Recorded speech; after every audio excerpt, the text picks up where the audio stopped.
Donc, je dirais donc le titre, c'est la filtration de l'air, ok? Vous voyez ce que j'écris? Non, monsieur le bleu, moi, je sais pas. D'accord, ok. Je vais prendre le rouge ou bien le vert.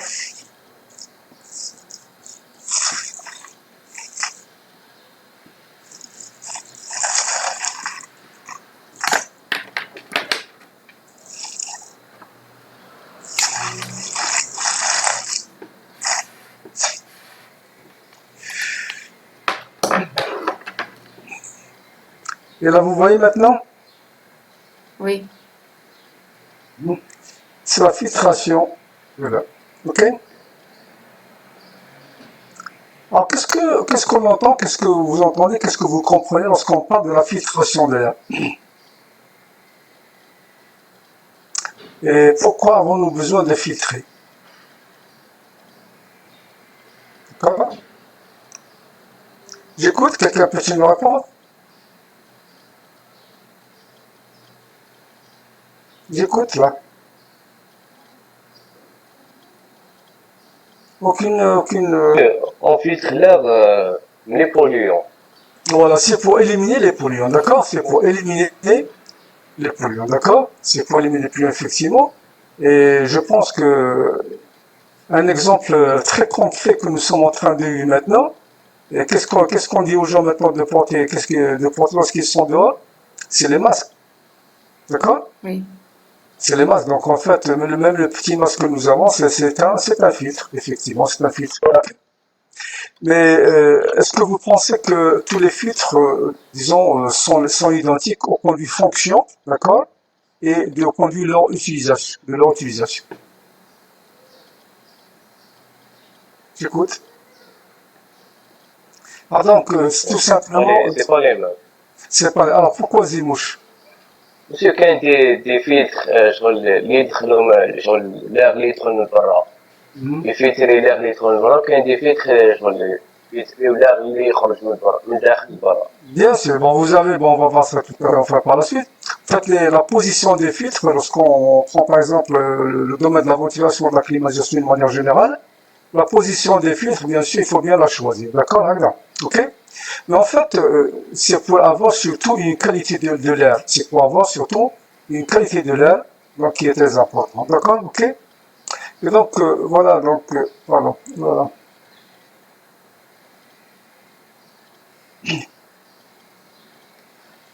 Donc, c'est pour avoir une bonne qualité de l'air, d'accord?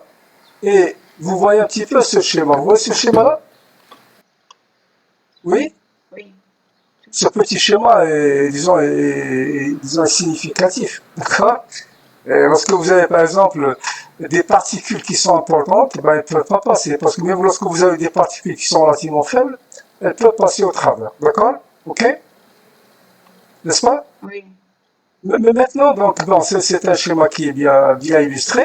Mais ce qui m'intéresse beaucoup maintenant pour moi, c'est que, en fait, les filtres, ils sont choisis en fonction de quoi? De la taille. Ok? Ils sont choisis en fonction de la taille Polluant. des polluants que nous avons dans le local, disons que nous devons si vous voulez, protéger par des filtres, etc. D'accord? Donc, vous mettez maintenant, donc, vous avez donc, grand A, ce qui est écrit ici, c'est la qualité de l'air. D'accord? C'est la qualité de l'air que vous voyez ici. Alors bien sûr, ce qu'on appelle ici, donc en fait, c'est pour préserver, c'est surtout pour préserver la qualité de l'air que nous devons soit envoyer dans un local précis, bien faire aussi quoi? C'est quoi aussi? C'est ne pas, si vous voulez, rejeter des polluants vers l'extérieur, d'accord, pour protéger l'environnement aussi. Nous sommes d'accord là-dessus? Ok? Alors bien sûr, bon, vous avez juste donc on dit ici donc pour respecter un certain nombre de règles dans la conception des installations, c'est tout à fait normal, et surtout pour éliminer les polluants. Ok?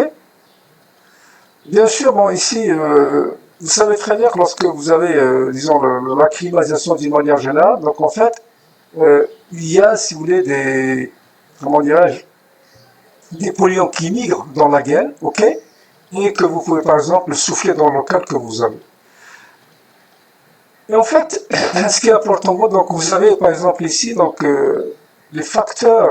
Qu'est-ce que vous lisez ici, s'il vous plaît? Les facteurs à l'origine de quoi? Qu'est-ce que vous lisez ici? L'humidité de l'air. Non, non, ici, donc ici, ce que je suis en train de faire en rouge là. Au-dessous. Voilà. Syndrome des bâtiments. Voilà, syndrome des bâtiments malsains. Mais en fait, vous savez très bien que lorsque vous soufflez de l'air dans le local, vous avez beaucoup de particules que vous soufflez en même temps avec l'air.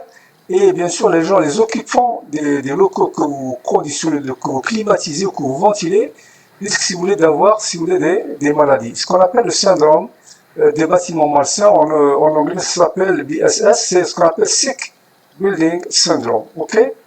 Ça c'est connu, d'accord? Ok.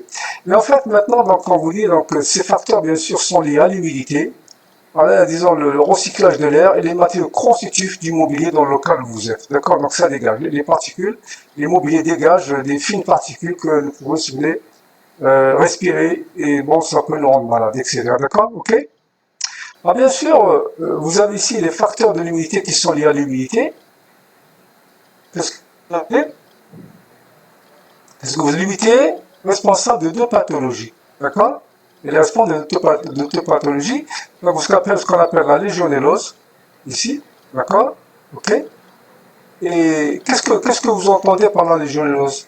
C'est une bactérie, d'accord? C'est des bactéries qui se développent dans les eaux chaudes et stagnantes. D'accord? Ce sont les bactéries qui se développent dans les eaux chaudes et stagnantes. Ok? Et en fait, on retrouve un petit peu donc les eaux chaudes et stagnantes, c'est les tours de réfrigération, des tours de réfrigération. Alors, à quoi ça sert une tour de réfrigération, s'il vous plaît? À quoi sert une tour de réfrigération? À quoi sert une tour de réfrigération? Je refroidir les zones chaudes. Une tour de refroidissement, vous savez très bien ce qu'on a vu la pompe à chaleur, d'accord? Les pompes à chaleur, vous avez un condenseur, n'est-ce pas? Ok? Oui ou non? Et le condenseur, il est refroidi, soit par air, soit par eau. Et lorsque vous avez, si vous avez des installations importantes, ben, l'air n'est pas suffisant pour refroidir, disons, le réfrigérant qui se trouve dans le condenseur. Donc, on utilise les tours de réfrigérant. Les tours de réfrigérant, donc, si vous n'avez pas compris, je peux vous envoyer de la doc concernant les tours de réfrigérant. On les a vus déjà, d'accord? Et ensuite, qu'est-ce que vous avez? Les laveurs à eau. Les laveurs à eau recyclés. Alors, qu'est-ce que vous entendez par laveur à eau recyclé, s'il vous plaît? C'est un humidificateur. Donc, on humidifie l'air, si vous voulez, ou bien on refroidit l'air par un laveur à eau recyclé, tout ça. D'accord? Et bien sûr, ça, lorsque vous avez, ce qu'il faut retenir de ça, s'il vous plaît, c'est quoi? Qu'est-ce qu'il faut retenir, s'il vous plaît? Qu'est-ce qu'il faut retenir? Donc, vous avez des problèmes qui sont liés à l'humidification, c'est le développement de bactéries. Et où est-ce qu'elles se développent ces bactéries de préférence? Dans les eaux chaudes stagnantes. Alors, qu'est-ce que ça veut dire stagnante? Qu'est-ce que ça veut dire stagnante? C'est des eaux qui ne bougent pas. D'accord? Elles sont mobiles. Donc, c'est dans un récipient, par exemple, etc. Ok? Ok? Bon, ensuite, donc, en fait, donc maintenant, c'est la façon, disons, d'éliminer toutes ces bactéries, d'accord? Bien sûr, première chose, il faut éliminer les eaux stagnantes. Il ne faut pas qu'il y ait d'eau stagnante chaude. D'accord? Donc, il faudrait un petit peu essayer d'éliminer les eaux stagnantes, ok? Ou bien, donc, en fait, faire un nettoyage, etc. D'accord? Faire un nettoyage constant, ok? Etc. Donc, ces eaux, il faut les évacuer, il faut jamais laisser stagner, ok? Donc, en fait, vous avez aussi sur le recyclage de l'air, donc, ici, si vous avez par exemple de l'air qui est pollué, d'accord? On a vu dans le jeudi, disons, qu'est-ce que c'est que la récupération? Donc, c'est quoi? C'est un recyclage, d'accord? C'est un recyclage. Donc, lorsque vous recyclez, vous pouvez avoir, par exemple, de l'air qui est pollué. Il faut bien les filtrer avant de le recycler. Et surtout dans les hôpitaux, dans les endroits très sensibles, tracter les hôpitaux, etc., les locaux à usage de santé, d'accord? Il faut bien filtrer, si vous voulez, l'air que vous recyclez ou que vous rejetez vers l'extérieur. Ok? C'est bon? Ok? Ah, très bien. Donc, maintenant, vous savez très bien, donc, on va voir un petit peu tous ces polluants, de ce qu'ils proviennent. D'accord? On a vu, par exemple, que les polluants peuvent provenir, bien sûr, de l'extérieur. Ça, c'est ce qui est, disons, dans l'air, ce qui est contenu dans l'air. Mais aussi, vous avez des polluants internes qui sont dus à l'équipement que vous avez. D'accord? Ok? Vous savez très bien que lorsque vous avez des matériaux qui constituent un bâtiment ou d'immobilier, ben, ils dégagent constamment, si vous voulez, des particules fines. Bon, nous ne les voyons pas, bien sûr, parce qu'elles sont tellement fines, on ne peut pas les voir. OK? Et bien sûr, vous avez aussi des émanations chimiques, contaminants chimiques, etc. D'accord? Vous avez aussi les machines qui peuvent, disons, générer des polluants tels que les machines, les photocopieurs, les tireuses de plans. Bah écoutez, vous voyez très simple lorsque vous utilisez par exemple, si vous voulez, une imprimante. Avec le temps, qu'est-ce que vous remarquez? Vous avez une petite soie blanche qui se déploie à l'intérieur de votre photocopie parce que c'est le mouvement, si vous voulez, disons, du rouleau sur le papier, il gratte, et avec le temps, vous avez, si vous voulez, disons, des poulies. Vous avez aussi, donc, en fait, vous avez l'ammoniac qui dégage, vous la sentez, l'ammoniac, d'accord? Vous avez, par exemple, les produits volatiles. Alors, les produits volatiles, par exemple, je vous cite un exemple très simple, ce sont les aérosols que nous utilisons, par exemple, dans des endroits, par exemple, les sanitaires, etc. Ça sent bon, mais en fait, ça émet, disons, comment dirais-je, des polluants que nous ne pouvons pas voir, etc. D'accord? Ok? Alors, maintenant, on revient un petit peu, donc maintenant, donc ça c'était la qualité de l'air, on va voir comment, disons, quantifier la qualité de l'air par la suite. Ok? Alors maintenant, si je prends par exemple, si vous voulez, si je prends, si vous voulez, donc une CTA là, ok? D'accord? Si je prends une CTA, d'accord, bien sûr, j'ai ma gaine qui est là, d'accord. J'ai mes batteries, bien sûr, quelle que soit la batterie chaude ou froide, peu importe. Et j'ai de l'air donc, qui vient de l'extérieur. Ok? Donc la première des choses que je dois faire, c'est quoi? La première des choses que je dois faire, c'est quoi? C'est de placer un filtre, d'accord? C'est de placer un filtre ici à l'entrée de ma CTA. Nous sommes d'accord? Donc, premièrement, c'est placer un filtre à l'entrée de la CTA. Bien sûr, le choix des types de filtres, on va les voir par la suite. Et bien sûr, là que vous avez ici, bien sûr, vous allez le souffler dans un local. Le souffler dans un local. Comme ça. Et en fait, lorsque vous faites la reprise, d'accord, éventuellement, d'accord, lorsque vous faites la reprise éventuellement, il faut toujours aussi avoir par exemple, vous avez votre gain de reprise ici, on ne peut pas rejeter l'air comme ça vers l'extérieur. Donc qu'est-ce qu'il faut aussi ici? Là, lorsque vous le rejetez, il faut utiliser aussi un filtre, n'est-ce pas? Il faut utiliser un filtre ici que vous avez. Lorsque vous, disons, rejetez l'air vers l'extérieur. D'accord? C'est bon? Vous avez pris le schéma? Non. Prenez le schéma s'il vous Pas plaît. encore. Vous le voyez correctement le schéma? Oui. Très bien. Alors prenez le schéma s'il vous plaît avant d'aller plus loin. Donc, ici, donc, vous avez, c'est une CTA. D'accord? Ok. Donc ça c'est l'air extérieur.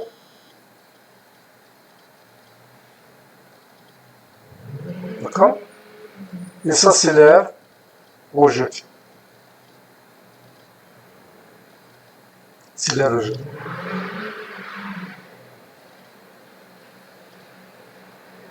Alors, une fois que vous terminez, vous faites signe, s'il vous plaît, ok? Ok.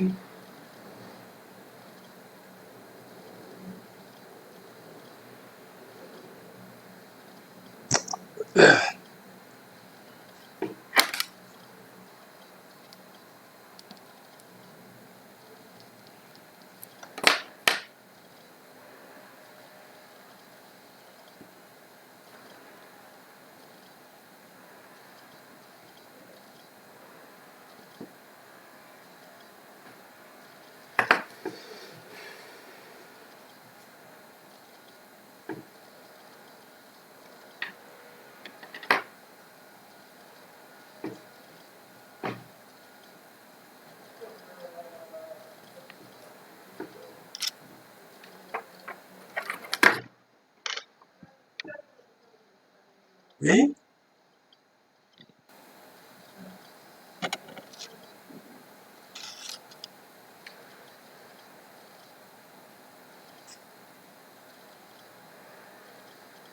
Monsieur, Oui, j'écoute.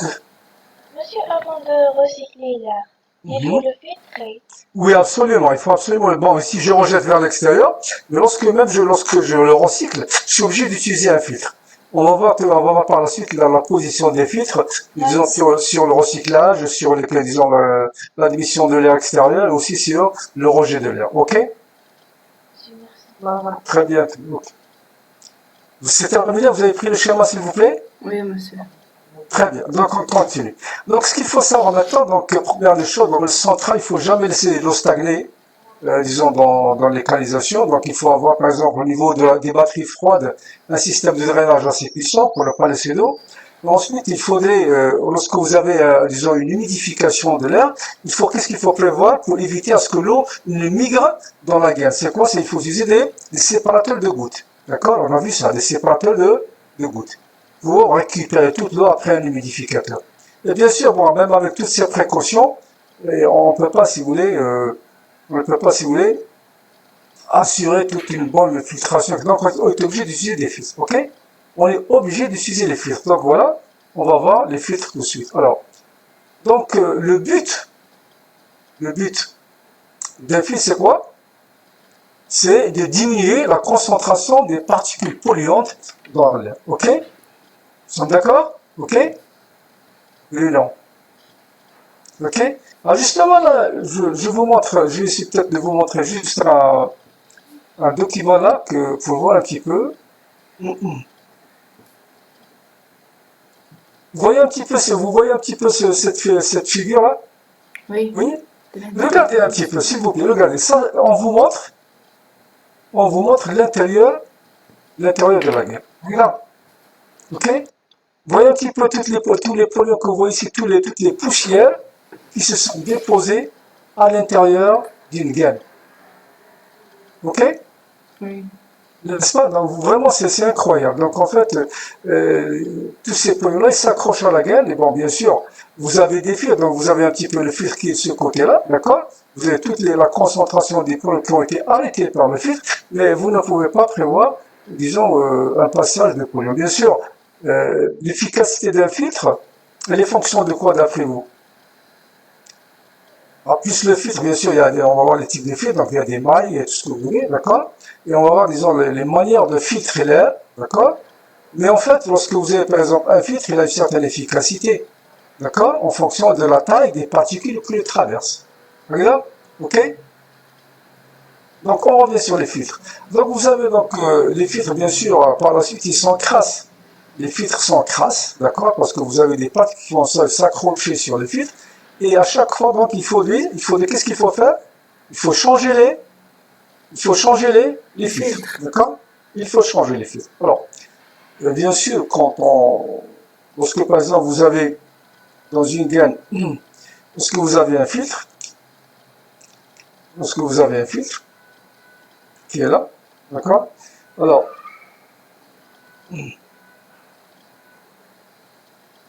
donc, comment puis-je savoir, donc, comment puis-je savoir qu'un filtre est encrassé? Comment puis-je savoir le filtre lorsqu'il est encrassé, s'il vous plaît? Enfin, en termes clairs, comment je dois savoir quand est-ce que je vais changer mon filtre? Ok? Le débit passe. Pardon? Le débit passe. Le? Débit. Bon, le débit, c'est totalement, mais c'est pas le débit, mieux que ça. Parce que, bon, le débit, bien sûr, si un filtre s'encrasse, qu'est-ce qu'il va faire? Premièrement, il va augmenter les pertes de charge, n'est-ce pas? Ok? Et ça va se répercuter sur quoi? Sur le fonctionnement de votre ventilateur. C'est tout à fait normal, là, ok? Comment puis-je savoir qu'un filtre est encrassé? Je viens de vous donner une idée. Le ventilateur, c'est quoi le ventilateur? C'est le delta P. Ok? C'est la pression statique, n'est-ce pas? Donc, qu'est-ce que je fais? Donc, je mesure la pression à l'entrée, d'accord? Et je mesure la pression à la sortie, d'accord? Et je vais mesurer le delta PS, qui est égal à P1 à l'entrée, moins P2 à la sortie, ok? Et en fait, qu'est-ce que je vais avoir? Lorsque cette différence de pression atteint une certaine valeur, ça veut dire que mon filtre est encrassé tout simplement. Ok? C'est bon? Oui. Ok? Donc en fait, bon, les constructeurs vous donnent le delta P, et bien sûr, qu'il faut pour changer votre filtre. Et donc, qu'est-ce que je vais avoir constamment? Je vais avoir toujours, dans les installations de clim, je vais toujours avoir un manomètre, disons, à la sortie, et un manomètre à l'entrée. Ils sont toujours là. À l'entrée d'un filtre, vous avez un manomètre, et à la sortie, vous avez un manomètre, et toujours c'est vérifié, et lorsque la différence atteint une certaine valeur, on change le filtre directement. Ok? C'est clair? Oui. Oui? Très bien. Donc on continue. Ah, bien sûr, vous avez ici donc les recommandations. Bon, bien sûr, ce que disons, c'est surtout la classification des filtres qui va m'intéresser. D'accord? C'est disons la classification des filtres qui va m'intéresser. Alors qu'est-ce que vous voyez ici? Donc les recommandations. Bon, ça c'est une organisation, donc ce qu'on appelle Uniclimat. Et donc elle préconise. Donc vous avez par exemple en premier rang, vous avez des filtres, d'accord? De cette classe, on va la classifier tout à l'heure, ce qu'on appelle Euro 26, Euro 27, etc. Et vous avez en deuxième rang, donc en fait, donc sur qui CTA, d'accord? Vous avez les filtres de classe Euro 28 et Euro 13. On va voir qu'est-ce que ça veut dire, Euro 26, 7, 8, etc. D'accord? Selon les besoins, on la va déposer eux-mêmes, etc. D'accord? Très bien. Qu'est-ce que ça veut dire? Qu'est-ce que vous avez compris, s'il vous plaît? En premier rang, c'est l'entrée de Terre. l'entrée de la CTA, par exemple, ou de la gamme. Alors, le deuxième rang, c'est la sortie de la CTA. Donc, voyez bien que maintenant, les filtres que vous avez, d'accord, ils ne sont pas identiques. À l'entrée ou à la sortie. Bien sûr, vous avez, disons, des filtres qui sont très grossiers, donc ils laissent passer beaucoup de polluants, d'accord? Vous avez des filtres qui sont très performants, ils ne laissent passer que, disons, des polluants de fine taille, des particules très fines, etc. D'accord? Ok? C'est clair? Oui, Ok? monsieur. Alors maintenant, il y a une chose aussi qui est importante concernant les filtres, c'est quoi? C'est quoi? C'est l'accessibilité pour le nettoyage. C'est l'accessibilité pour le nettoyage. Donc en fait, qu'est-ce que vous faites? Lorsque vous apercevez que le delta P que vous avez ici devient important, donc le filtre est encrassé, il y a deux possibilités. Soit que je change mon filtre, donc il est jetable, consommable. Je le prends et je le jette et je le remplace par un autre filtre. Soit qu'est-ce que je fais? Je l'enlève et je le nettoie et je le remets à sa place. Ok? C'est clair? Donc bien sûr, vous allez me dire le nettoyage, tout dépend du matériau qui compose le filtre. D'accord? Tout dépend du matériau. Vous voyez par exemple dans les split systems que vous avez, les split systems que vous avez des petits filtres, n'est-ce pas? Oui? Oui. Donc vous les enlevez, vous les nettoyez un petit peu à la brosse avec un peu d'eau et hop, et vous le remettez à leur place. C'est bon là? Ok? Donc même vous avez sur les récupérateurs, etc. Donc vous avez toujours, si vous voulez, disons comment dirais des filtres que vous mettez, etc. D'accord? Mais maintenant, ce qui nous intéresse maintenant, c'est sur avant, disons, d'aller plus loin. Maintenant, si vous voulez, c'est l'étude générale de la filtration. D'accord? C'est l'étude générale de la filtration. D'accord? Donc, on va passer maintenant à un grand B. D'accord? C'est l'étude de la filtration. D'accord?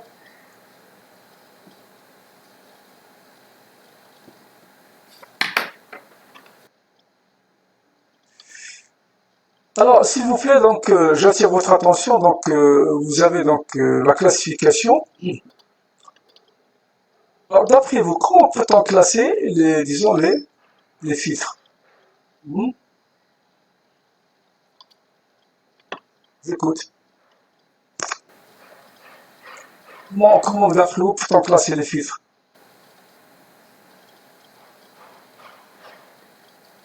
J'écoute. Alors, vous lisez avec moi, s'il vous plaît. Donc, on va voir. Donc, la classification, comment elle se fait? Ok? Le premier, c'est la première, le premier, disons, critère, c'est les systèmes de procédés de filtration de l'air. Ok? Ok? Oui. Ensuite, qu'est-ce que vous avez aussi? Le deuxième point, c'est ce qu'on appelle des systèmes d'épuration de l'air. Donc, qu'est-ce que vous voyez un petit peu maintenant? Il y a deux critères. Donc, le premier, c'est la filtration, et le deuxième, c'est l'épuration. N'est-ce pas? Ok? Oui, non. Ah, bien sûr, d'après vous, quelle est la différence entre la filtration et l'épuration? J'écoute. Quelle est la différence? Qu'est-ce que vous avez compris entre la filtration et l'épuration? Allez, je vous écoute. Allez, je vous écoute. Monsieur, l'épuration, elle est beaucoup plus précise que la filtration. Non. Non, regardez. Vous lisez avec moi, d'accord? Ah, bien sûr. La filtration, qu'est-ce qu'elle fait? C'est pour arrêter, d'accord? C'est arrêter, d'accord? C'est arrêter quoi? C'est d'arrêter les particules les plus ou moins lourdes, d'accord? Et de séparer, disons, les particules ultra fines. Donc la filtration, c'est quoi? C'est de stopper un certain polluant qui ont une certaine taille, ok? D'accord? Oui, non. Ok? Alors maintenant, lorsque vous avez l'épuration, c'est beaucoup plus. L'opération de l'épuration, c'est pas uniquement débarrasser les polluants de l'air de polluants, mais en fait, qu'est-ce que vous avez aussi? C'est traiter L'air. les impuretés chimiques ou physiques qui contiennent. Donc, vous avez ce qu'on appelle, si vous voulez, un traitement chimique, donc biologique. Vous avez un autre traitement biologique. Est-ce que c'est clair, s'il vous plaît? Oui? Oui. Donc, la filtration, c'est arrêter les composants d'une certaine taille.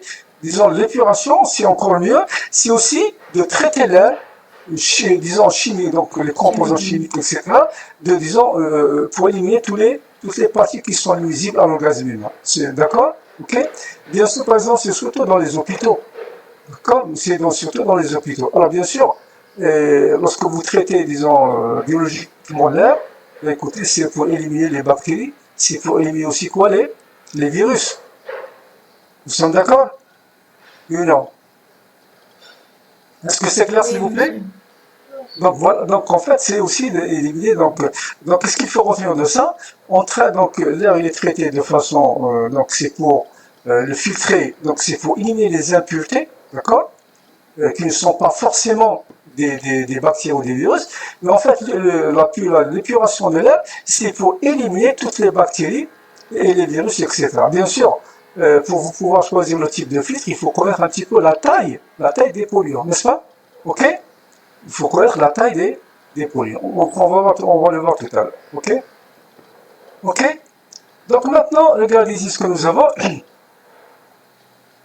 La fonction des filtres. D'accord? La fonction des filtres que vous avez ici. Alors les filtres, premièrement, qu'est-ce qu'il fait? Il protège. C'est la protection de l'organisme des personnes, d'accord? Ok? Et aussi la protection donc, des produits et des équipements d'une manière générale, ok? Et bien sûr la protection des composants des installations de ventilation et de clim, ok? Et bien sûr protection des rejets d'air lorsque vous rejetez, il ne faut pas quand même qu'il y ait des poussières, disons que en extérieur. Bien sûr, vous savez très bien, maintenant on regarde un petit peu, même genre, au niveau des voitures, vous avez des tas de fumées qui sortent, au niveau de l'industrie, etc., etc. D'accord? Ok? Donc il faut éviter ces polluants. Donc voilà. Donc maintenant, c'est vrai que une fois qu'on a vu un petit peu, disons, l'efficacité que les types, disons, de particules, on va un petit peu maintenant les types des particules en suspension dans l'air. D'accord? Les types des particules en suspension dans l'air. Bien sûr, l'origine des particules, c'est ce qui est important pour moi. C'est l'origine des particules. Ok? Bien, les origines naturelles, bon, c'est clair. Donc, en fait, tout ce qui se trouve à l'extérieur, donc c'est l'érosion du vent, donc sur le sol, etc. Bien sûr, vous avez l'évaporation des eaux, etc. Ok. Et bien sûr, ici, en fonction, si vous voulez, vous avez ici donc le schéma que nous voyons ici, d'accord. Ok. Vous avez par exemple des particules. Donc, vous avez des particules. Alors, bien sûr. Qu'est-ce que vous avez? Donc l'activité humaine, elle dégage aussi des polluants. D'accord? Ok? Donc, vous avez ici un petit peu, donc, qu'est-ce que la taille des polluants, comment l'unité de la taille des polluants, c'est quoi? C'est quoi? C'est C'est le Micromètre. micromètre. C'est le micromètre, d'accord? Et bien sûr, selon l'activité, lorsque par exemple vous avez une personne qui est debout, d'accord? Bah, elle dégage pratiquement 100 000, donc les particules qui ont là, disons, donc, par donc, le schéma indique le nombre de particules qui est dégagé. Donc vous avez 100 000 particules polluantes qui est dégagée par un individu, ok? Selon, si vous voulez, son activité, ok? Ça c'est l'être humain, bien sûr, ça c'est l'être humain, ok? Ok? Mais il faut savoir donc que l'activité humaine, vous avez par exemple la taille des polluants qu'elle peut dégager, c'est à peu près 0,5 micromètres. D'accord? Et vous en dégagez 100 000 lorsque vous êtes en repos, et vous en dégagez jusqu'à 15 millions lorsque vous êtes en activité. D'accord? Bien sûr, à travers la sueur, à travers la chaleur que vous avez, etc. Ok? Maintenant, donc, vous avez un petit peu donc, les processus industriels, c'est surtout les fumées qui sont dégagées, les exploitations, bien sûr, minières et agricoles, et vous avez des tas d'autres choses. Okay? Alors, bien sûr, les polluants les plus courants que l'on rencontre, c'est les champignons, d'accord? C'est les champignons allergènes, les bactéries, d'accord? Les bactéries que nous avons ici, les particules de fibres de verre. Alors, vous savez très bien que ça, bien sûr, on y arrive parce que dans notre domaine, on manipule beaucoup la laine de verre, n'est-ce pas? Oui ou non? Oui ou non? Oui. Alors, justement, il faut faire très attention. Lorsque vous allez être sur chantier, du moins, Inch'Allah, il faut, lorsque vous manipulez la laine de roche ou la laine de verre, il faut mettre un masque. Il faut toujours mettre un masque lorsque vous manipulez, et des gants, bien sûr, lorsque vous manipulez la fibre de verre, etc. Ok? Ok? Alors, bien sûr, bon, vous avez la fumée du tabac, j'espère que les gens qui fument m'entendent, d'accord? Ok? Évitez surtout les fumées de tabac, donc ça dégage, c'est un peu, c'est beaucoup polluant. Vous avez aussi le monoxyde de carbone, donc c'est dû aux combustions, etc. Vous avez les gaz d'hiver, bon, c'est à peu près 2%, d'accord? Ok? Donc, un petit peu, donc, toutes les catégories, disons, de polluants que l'on peut trouver, disons, dans l'air qui nous entoure. Ok? Maintenant, on va voir un petit peu la nature de ces polluants. La nature de ces polluants, on commence par les aérosols. Ok? Ok? Alors, bien sûr, vous savez qu'est-ce que c'est que les aérosols? Ok?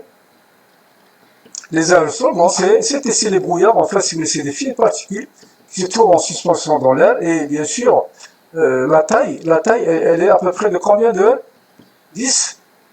De 10 micromètres. D'accord, 10 micromètres, ok? 10 micromètres. Alors, le micromètre, ça fait combien? C'est combien de mètres? 10 puissance moins 9. Moins? Moins 9. Moins 6. Moins 6. Ok? Micro. Ok? Micro. Non. Ok? Oui. Moins 6. Moins 6, ok. Donc vous avez les aérosols temporaires, donc lorsque c'est calme, bien sûr, il n'y a pas de pollution dans l'air, mais en fait, vous avez aussi donc lorsqu'il n'y a pas de vent, etc., bon, ça se calme, et le taux de pollution dans l'air diminue. Ok? Ok? Et maintenant, vous avez les aérosols permanents, donc bon, ils sont pratiquement, si vous voulez, ils sont là toujours, d'accord? Ils sont là dans l'atmosphère en permanence. Ça, c'est surtout pour les produits disons, qui sont liés, si vous voulez, à l'industrie d'une manière générale. Ok? Et bien sûr, ce qui est important donc, pour nous, donc vous avez aussi les poussières qui peuvent être des polluants très gênants, mais aussi, qu'est-ce qu'on voit ici? Bien sûr, les bactéries, les microbes, les germes, les virus. Et c'est ce que nous sommes en train de vivre en ce moment, n'est-ce pas? Ok? Ok? Bah, écoutez, donc on va voir un petit peu donc la génération. Donc vous avez par exemple ici dans le tableau que vous voyez ici, s'il vous plaît, c'est la nature et les dimensions des aérosols temporaires et permanents dans l'air. Ok? Donc par exemple vous avez les origines minérales. Bon, la taille est supérieure à 100 micromètres. Alors, ça concerne quoi? Ça concerne les sables, par exemple, les débris de roches, les débris de matériaux, les engrais, les limons, etc. Donc, c'est la terre d'une manière générale, ok? Ensuite, vous avez les origines végétales, donc c'est inférieur à 100 micromètres. Vous avez les pollens, les graines, les fibres végétales, les débris des matériaux. C'est pour ça que, il y a des moments, par exemple, surtout au printemps, il y a des gens qui sont allergiques, parce que vous avez des pollens qui se promènent, donc des polluants qui se promènent dans l'air. Bah, et si vous ne filtrez pas, vous risquez d'être, si vous voulez, gêné. Ok? Ok? Et donc vous avez aussi des aérosols permanents. Donc vous avez par exemple des tailles qui varient de 0,1 jusqu'à 100 micromètres. Alors vous avez le premier, c'est les suies. d'accord? D'accord? Vous avez les cendres, vous avez les poussières, d'accord? Ça c'est minéral, vous avez végétal, donc en fait c'est les spores, les levures, les pollens, comme nous avons le voir. Bien sûr, vous avez maintenant d'origine. Alors, qu'est-ce que c'est que la suie, s'il vous plaît? Qu'est-ce que c'est que la suie? Qu'est-ce que c'est que la suie? C'est quoi la suie? Où est la suie? C'est le hammoum, c'est le tube du charbon, d'accord? Ok? Oui. D'accord? C'est, la suie, c'est, disons, les résidus, par exemple, si vous voulez, de combustion noire que nous voyons, si vous voulez, etc. Ok? C'est bon?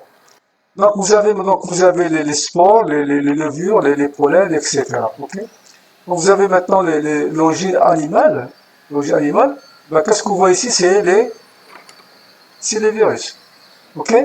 C'est les virus. C'est les virus. Donc vous avez les bactéries aussi. Et bien sûr, vous avez les tailles. Alors, qu'est-ce que vous remarquez, s'il vous plaît, ici? L'origine, par exemple, minérale, c'est entre 0,1 à 100 micromètres, d'accord?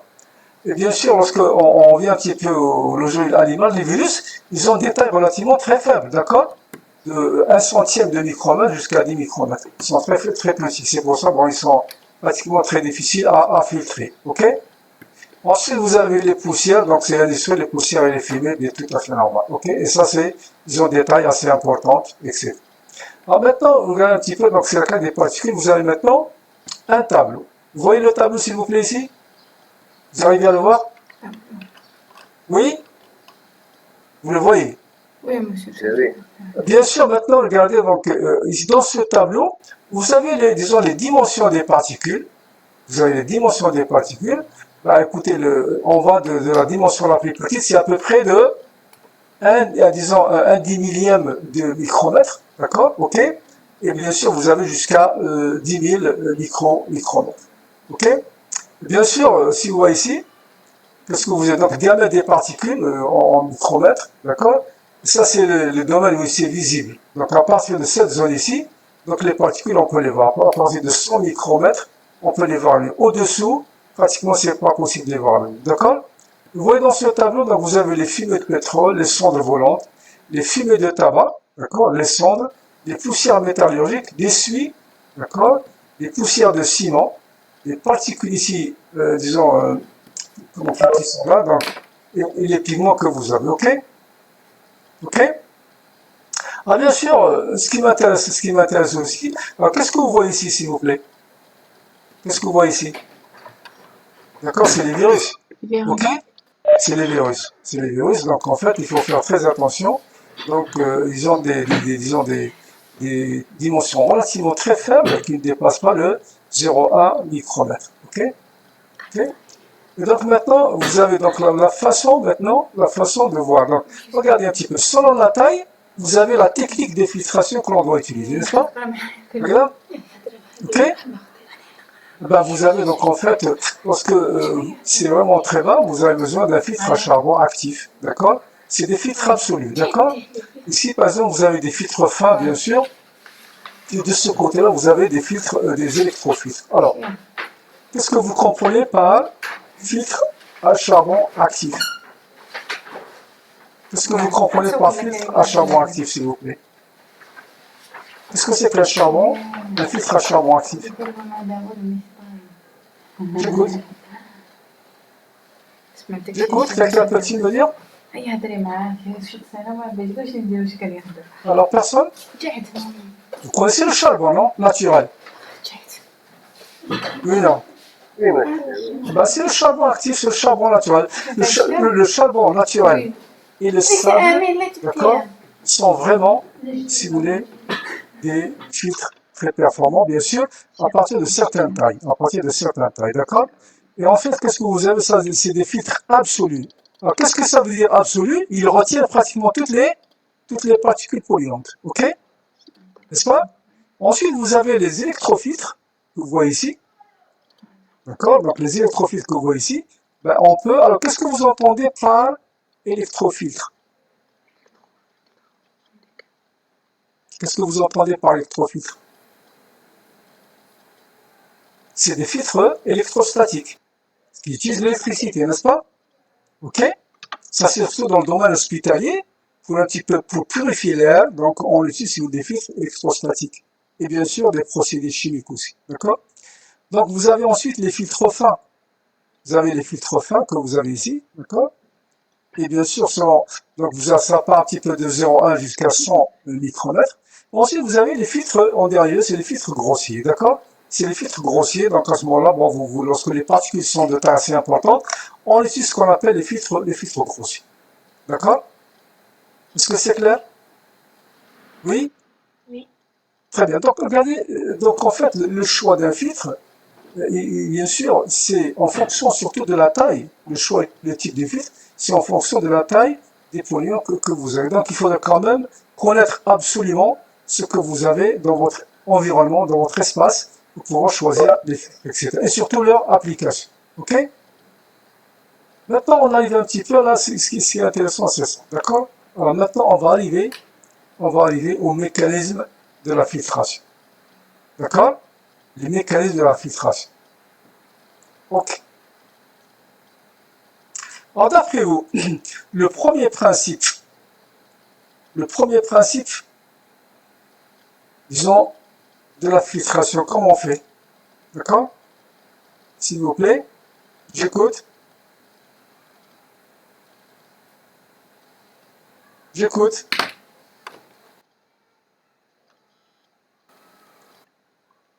Quels sont les mécanismes de la filtration d'après vous, s'il vous plaît?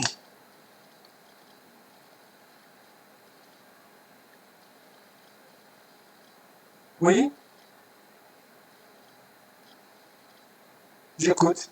Alors, la première possibilité, d'accord, c'est, alors, les mécanismes, donc ensuite, c'est par, qu'est-ce que vous lisez ici, s'il vous plaît? Tamisage. Par effet de tamisage. Ok. Alors, qu'est-ce que vous entendez par effet de tamisage? Et donc, en fait, si vous avez, les particules polluantes, elles sont là, d'accord? Les particules polluantes, elles sont là. Alors, qu'est-ce que c'est par effet de Séparer tamisage? les grandes particules avec les petites particules. Voilà, donc CA, vous connaissez bien le CA, le tamis, d'accord? Oui. Oui, bon. Ah d'accord, donc c'est ce qu'on appelle par tamisage. Donc en fait, vous avez des particules, donc vous avez des particules d'un diamètre supérieur à la distance des fibres. Alors vous avez des fibres ici, regarde. Vous avez des fibres, donc c'est ce qui constitue les mailles, d'accord? Et vous avez une certaine dimension ici entre les fibres que vous avez. Toutes les particules qui sont supérieures à cet espace, eh ben, carrément, elles ne passent pas. C'est ce qu'on appelle par effet de tamisage. Ok? Ça, c'est une technique qui est connue. Pas de problème. Donc, la première méthode, c'est effet de tamisage. C'est ça? Ok? Donc, vous avez tamisage. Ensuite, le deuxième procédé, Effet d'interception. l'effet d'inertie. D'accord? Vous avez l'effet d'inertie. Ok? Vous avez l'effet d'inertie. Ok? Alors, qu'est-ce que ça veut dire effet d'inertie? Oui? Oui? Qu'est-ce que c'est qu'effet d'inertie? Vous avez le poids.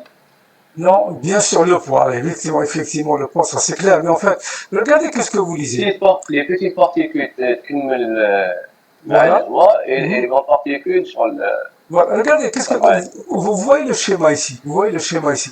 C'est que lorsque vous avez vous pouvez avoir par exemple des petites particules, comme vous pouvez aussi avoir des grandes particules. Regardez le schéma, ok? Les petites particules, lorsqu'elles viennent au contact, ça c'est un obstacle. Ce que vous avez ici, c'est un obstacle, ok? Les petites particules, lorsqu'elles sont là, elles peuvent, du fait qu'elles aient un petit poids, elles peuvent changer de direction comme ça. Elles peuvent changer de direction et partir de l'autre côté. Mais par contre, les particules qui sont très importantes, elles viennent comme ça, elles butent, si vous voulez, contre les obstacles. Et qu'est-ce qu'elles font? On les récupère. Donc, on les récupère, elles tombent, elles ne peuvent pas passer. D'accord? C'est ça? Donc, voilà ce qu'on appelle, si vous voulez, disons, un filtrage, disons, par effet d'inertie. Ok? Alors, bien sûr, comme on vous dit, bien sûr, c'est l'effet d'inertie, et c'est très important, augmente quand la vitesse de l'air augmente. C'est ça? Ok? Bien sûr, quand, disons, les particules sont importantes. Alors, pourquoi d'après vous, lorsque la vitesse augmente, l'effet de filtrage par inertie augmente. J'écoute. J'écoute. J'écoute. Alors, quelqu'un peut-il m'expliquer? Allez, tout mieux, je vous écoute là. Aucune idée? C'est l'effet d'inertie, d'accord? Lorsque la vitesse, si vous voulez, est très importante, avec des poids assez importants, ben disons, la particule n'a pas le temps de détourner l'obstacle. Elle ne peut pas, si vous voulez, aller de ce côté. Donc, elle arrive rapidement sur l'obstacle, disons, elle le heurte, ensuite elle retombe. Tout simplement. Ok? Maintenant, le troisième procédé, c'est quoi? Oui? Effet d'interception. Alors, l'effet d'interception, ok? Alors, l'effet d'interception, c'est quoi?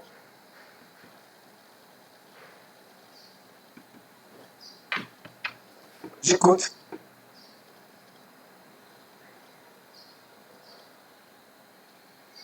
Oui? Qu'est-ce que ça veut l'effet d'interception? Qu'est-ce que ça veut intercepter quelque chose? Allez, j'écoute. L'effet d'interception, vous le voyez ici. Il est lié à quoi? Il est lié à quoi, s'il vous plaît? L'effet d'interception, il est à quoi? Au diamètre des particules, d'accord? Regardez, vous avez ici donc, vous avez ici votre particule qui a un certain diamètre, et vous avez votre obstacle, d'accord, qui est ici, et lui, il a un certain rayon, un diamètre, peu importe. Donc en fait, l'effet d'interception, c'est pas quoi? C'est ce qu'on appelle l'effet d'attraction, ok? Vous comprenez qu'est-ce que c'est que l'effet d'attraction? Oui. Oui? C'est l'effet d'attraction, en fait, lorsque vous avez, c'est clair, c'est comme vous avez fait par exemple en physique la force d'attraction entre la Lune et la Terre, regarde, ok? Ok, c'est lié aux masses et c'est lié à la distance. Quand je dis la masse, c'est surtout les rayons et la distance qui les sépare, ok? Plus donc, si vous avez par exemple des particules qui se trouvent ici très éloignées par rapport, si vous voulez, à l'obstacle que vous avez ici, eh ben, l'attraction est relativement faible, donc il peut passer. Mais si la particule qui est toute proche de l'obstacle avec un certain diamètre, elle est captée, elle ne peut pas passer. Ok? Voilà ce qu'on appelle, si vous voulez, l'effet d'interception. Ok? C'est bon? Ok? En même temps, regardez, le dernier, donc en fait, le dernier effet, c'est ce qu'on appelle par l'effet de diffusion. L'effet de diffusion, vous le voyez ici. Alors, bien sûr, l'effet de diffusion, bien sûr, ça ne concerne pas n'importe quelle particule, donc n'importe quel polluant, mais en fait, lorsque vous avez des particules qui sont relativement très faibles en quoi? En dimension. Vous avez par exemple qui sont inférieures à 1 micromètre. Ok? C'est clair? C'est clair, oui? Oui. Alors maintenant, qu'est-ce que vous avez? Alors, qu'est-ce que vous comprenez donc, disons, l'effet de diffusion? Est-ce que vous essayez un petit peu de m'expliquer le schéma que vous voyez ici?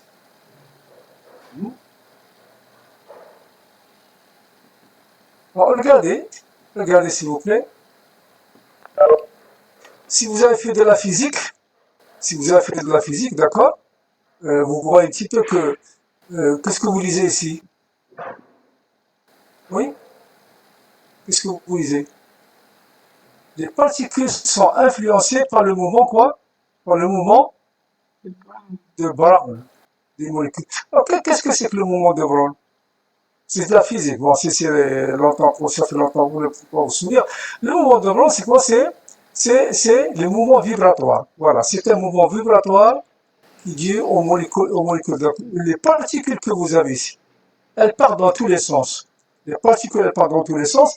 Et bien sûr, c'est ce qu'on appelle un mouvement brownien. Donc, c'est un mouvement qui n'est pas uniforme. Donc, l'agitation sur des molécules des polluants n'est pas uniforme. Et bien sûr, qu'est-ce qu'elle fait? Parce qu'elle part dans tous les sens, il arrive à un certain moment qu'elle percute. D'accord? Elle percute ici, si vous voulez, les obstacles et on les attrape. Ok? C'est bon? Oui? Oui? Alors bien sûr, maintenant, vous avez un petit tableau récapitulatif, d'accord? C'est surtout ce qui m'intéresse, d'accord? Donc vous avez l'effet de diffusion, donc vous avez l'effet d'insertion, l'effet d'inertie, d'accord? Bien sûr, ça c'est disons, les paramètres qu'il faut tenir compte pour chaque type, si vous voulez, disons, de filtration. Ok? Ok? Ah, bien sûr, l'effet de diffusion, le dernier, bah, c'est la densité des fibres. D'accord? Dans un filtre, il faut une densité des fibres plus importante. Ok? Ok?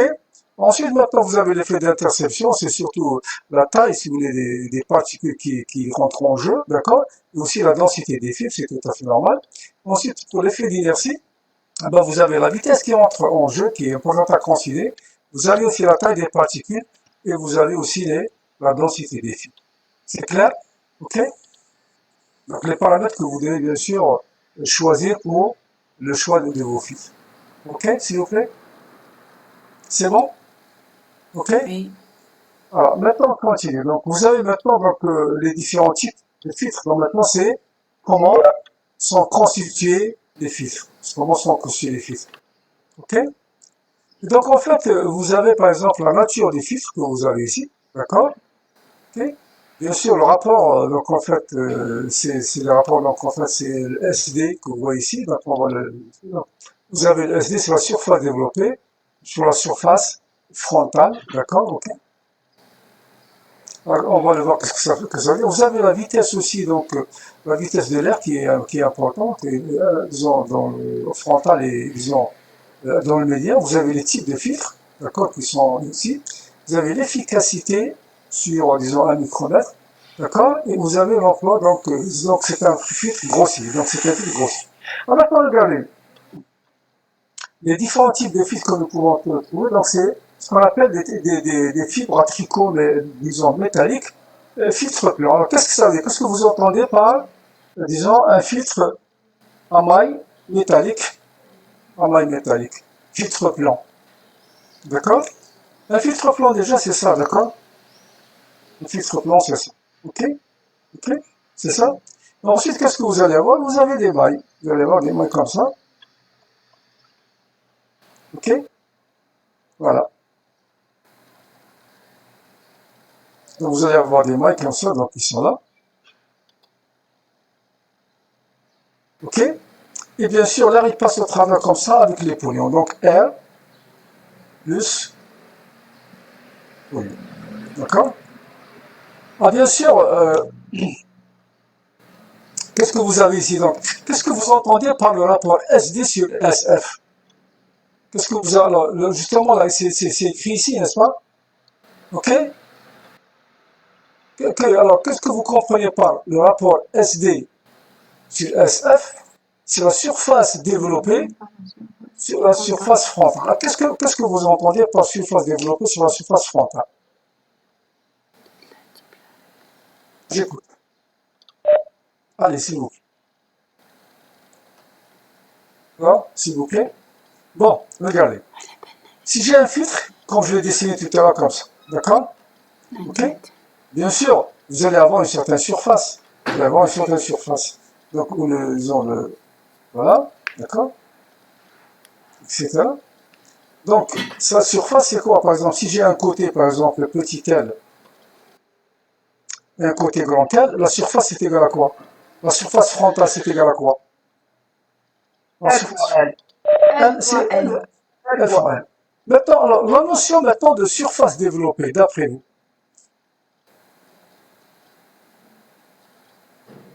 Eh bien, écoutez, généralement, qu'est-ce qu'on fait? C'est qu'on peut utiliser, par exemple, un filtre blanc, mais qu'est-ce qu'on peut faire? Imaginez, par exemple, que j'ai ça, allez, la gaine, d'accord? Et que je prenne, disons, des filtres qui sont comme ça. Ok? Ok? Donc, qu'est-ce que j'ai?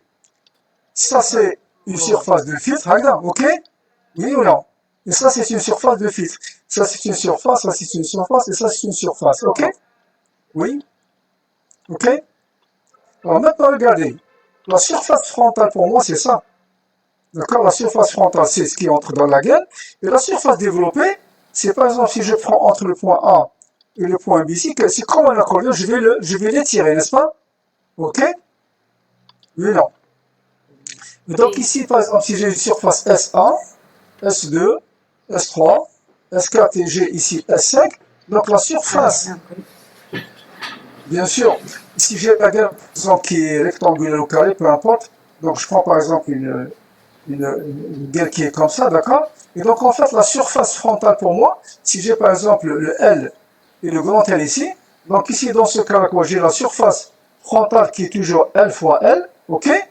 N'est-ce pas? Et maintenant, si j'ai par exemple la surface développée, c'est quoi? C'est la somme de toutes les surfaces SI, n'est-ce pas? Est-ce que c'est clair, s'il vous plaît? C'est bon? J'écoute. Oui, monsieur. Très bien.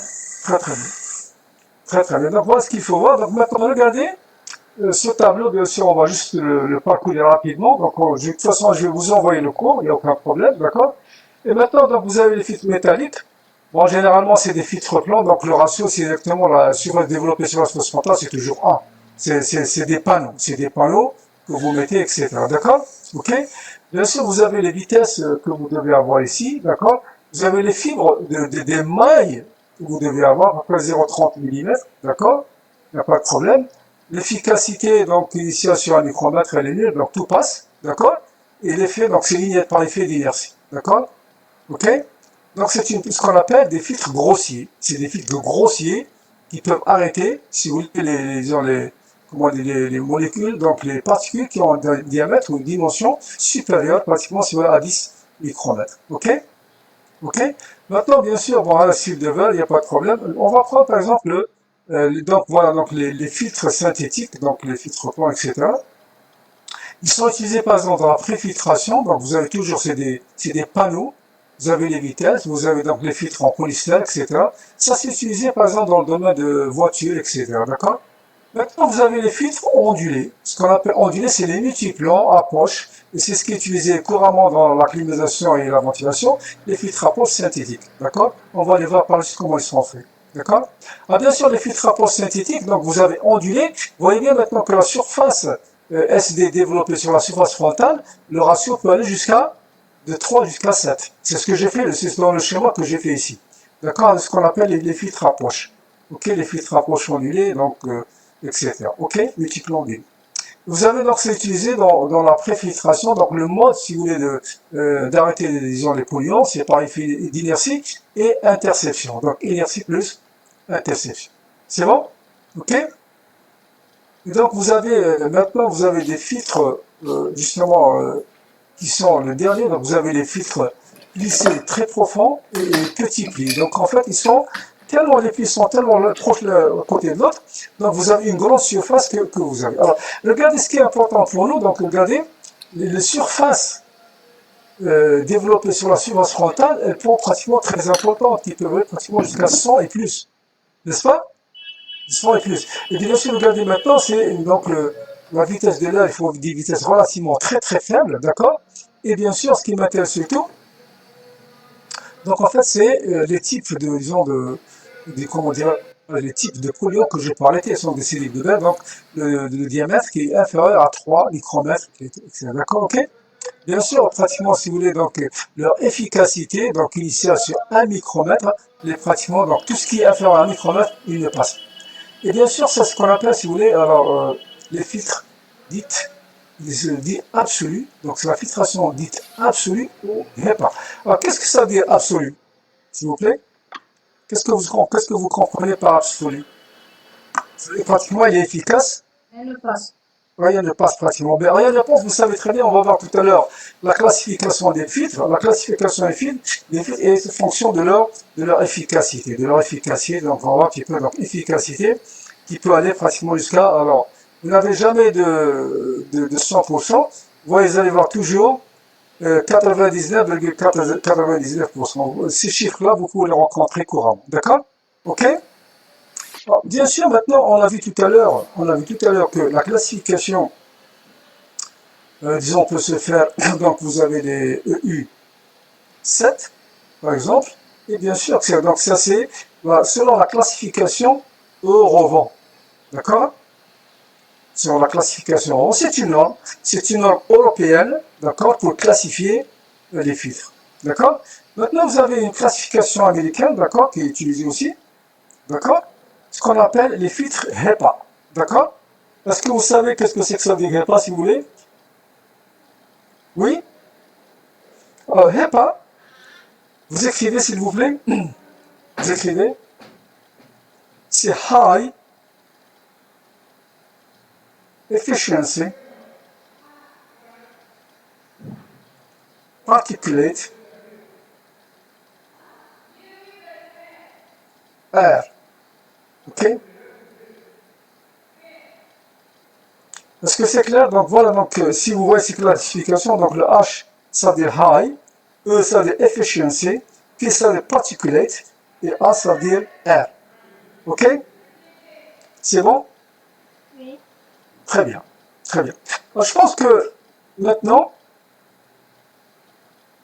il faut retenir. Alors, le mot de filtre, donc, le choix des filtres, il se fait en fonction de quoi? Le choix des filtres se fait en fonction de quoi? La taille, monsieur, des particules. Voilà, c'est la taille des particules que l'on doit éliminer. Première chose. Ensuite, c'est le mode d'élimination de ces particules. Nous sommes d'accord? C'est par exemple, on disait, donc la filtration, on l'avait dit, se fait soit par inertie, soit par interception, et donc aussi par diffusion, etc. D'accord? Ok? Donc, nous avons tous ces modèles, donc disons de filtration, etc. Très bien. On peut continuer, s'il vous plaît? Oui, non? On peut continuer? D'accord. Maintenant, c'est ce qui est important pour nous, donc on va maintenant arriver à la classe et les caractéristiques des filtres. Les caractéristiques des filtres, donc les paramètres qui les caractérisent. Ok? C'est clair? Donc, on va passer maintenant aux caractéristiques des filtres.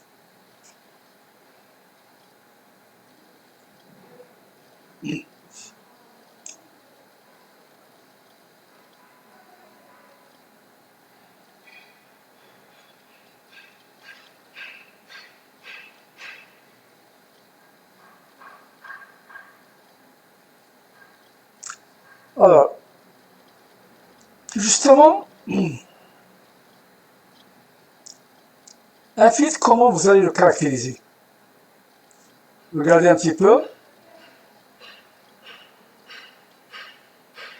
J'ai par exemple un filtre que je veux caractériser. Quels sont les paramètres, si vous voulez, que je dois avoir pour caractériser un filtre? D'accord? Ça, c'est le filtre. D'accord? Ok? Et donc, en fait,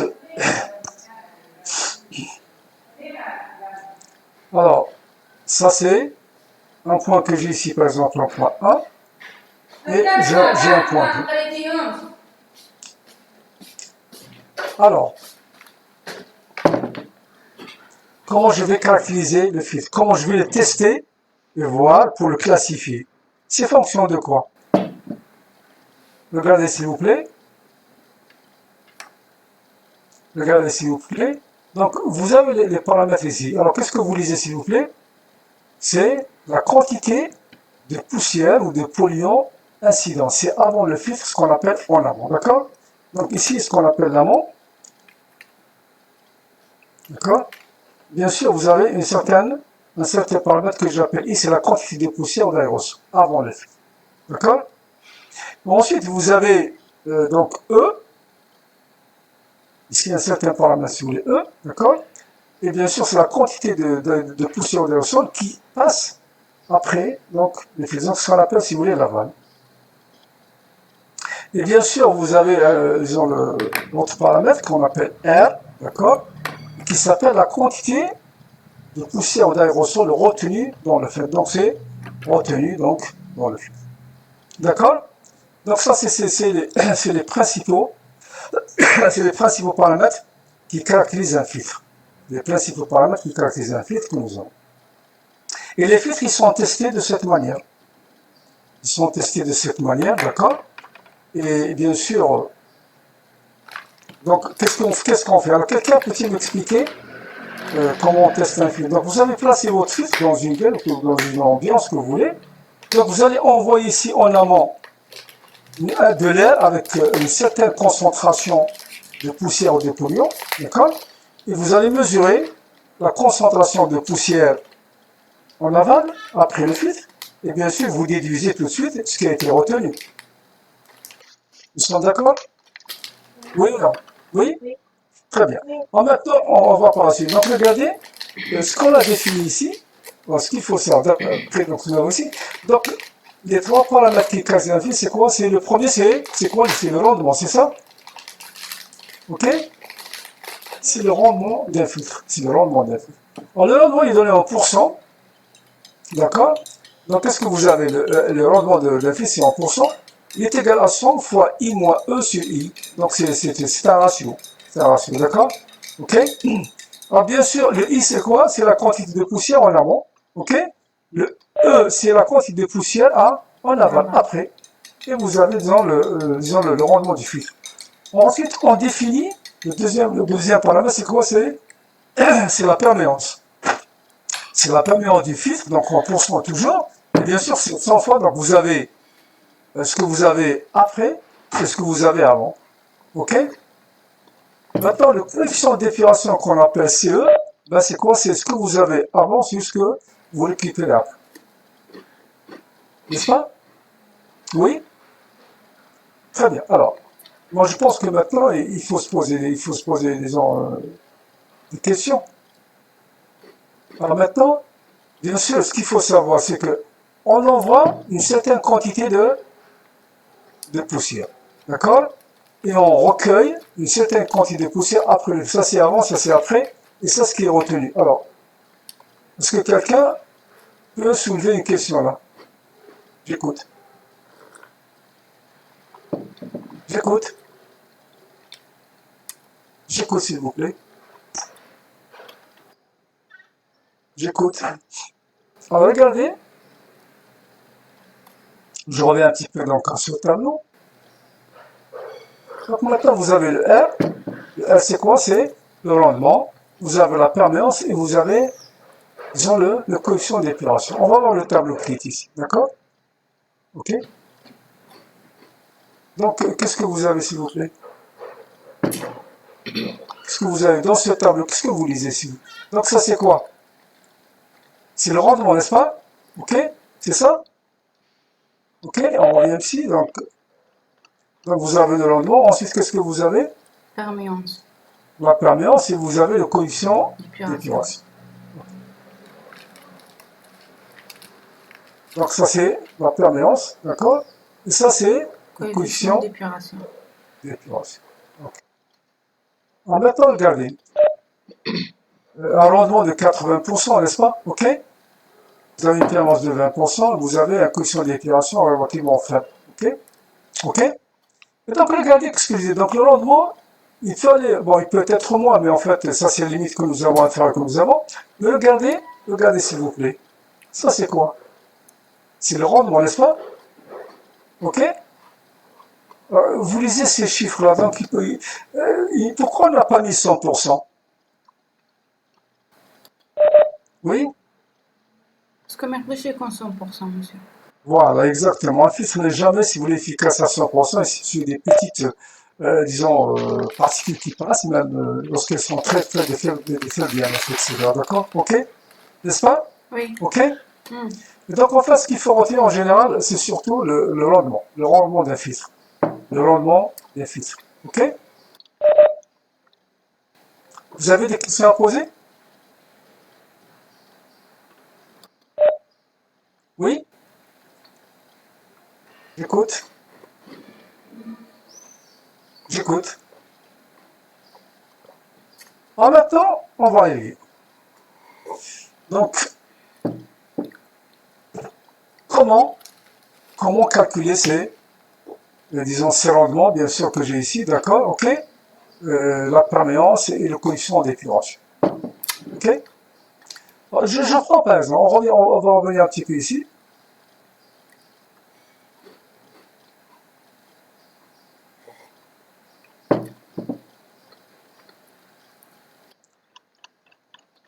Donc, si vous regardez ce que j'ai ici, d'accord?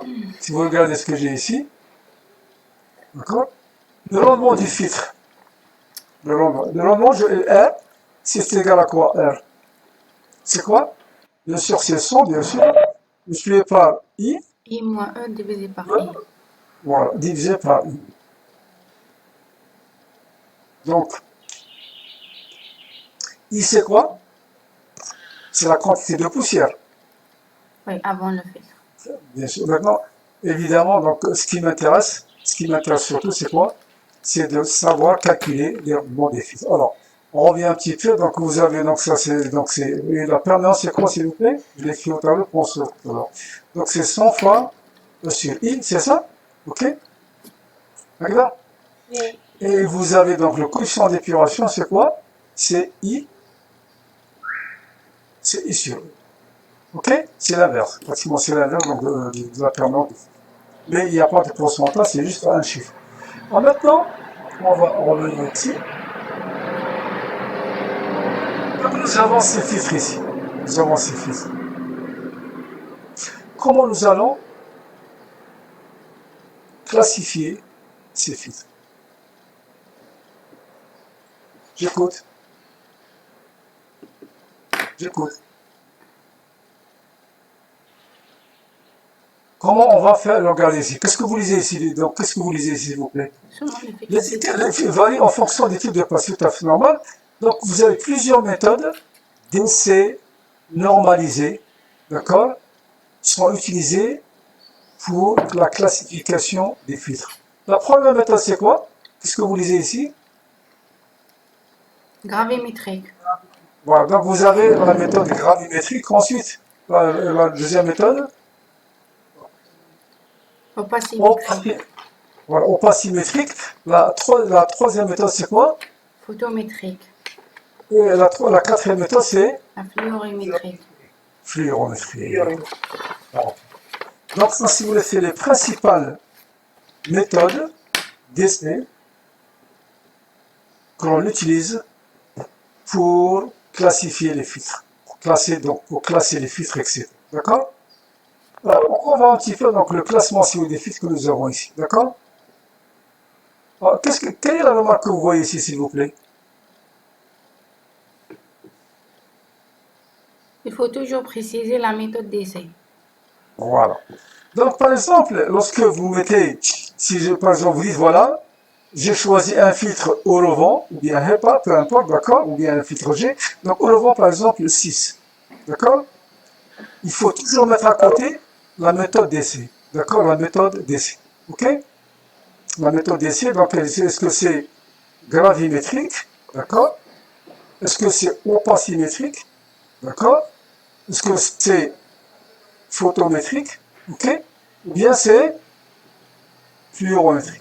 Toujours indiquer la méthode d'essai que vous avez. D'accord? Oui, non? Oui. Très bien. Donc, maintenant, regardez. Donc, on va maintenant arriver à la classification des filtres. La classification des filtres. OK? Regarde. Oui, non? Regardez maintenant. Vous avez par exemple la première classification. Alors, bien sûr, donc c'est en fonction de quoi? C'est bien sûr le choix de débit d'air. Donc, il faudrait pas. Donc, il faudrait un filtre, il faut qu'il laisse passer un certain débit d'air. Il faut qu'il occasionne une certaine perte de charge. Donc, vous êtes obligé, par exemple, de préciser lorsque vous avez un filtre, vous le choisissez, donc vous spécifiez le filtre. Vous spécifiez la méthode d'essai qui a été faite. Ensuite, qu'est-ce qu'il faut faire aussi? Oui, qu'est-ce qu'il faut faire aussi? C'est d'indiquer quoi? Le débit QV en mètre cube par heure, disons, du filtre. Et aussi, qu'est-ce qu'il faut? Il faut le delta P qui est l'occasion, en Pascal. Ok? Il faut toujours spécifier, si vous voulez, c'est pas là. C'est bon? Alors, par exemple, je prends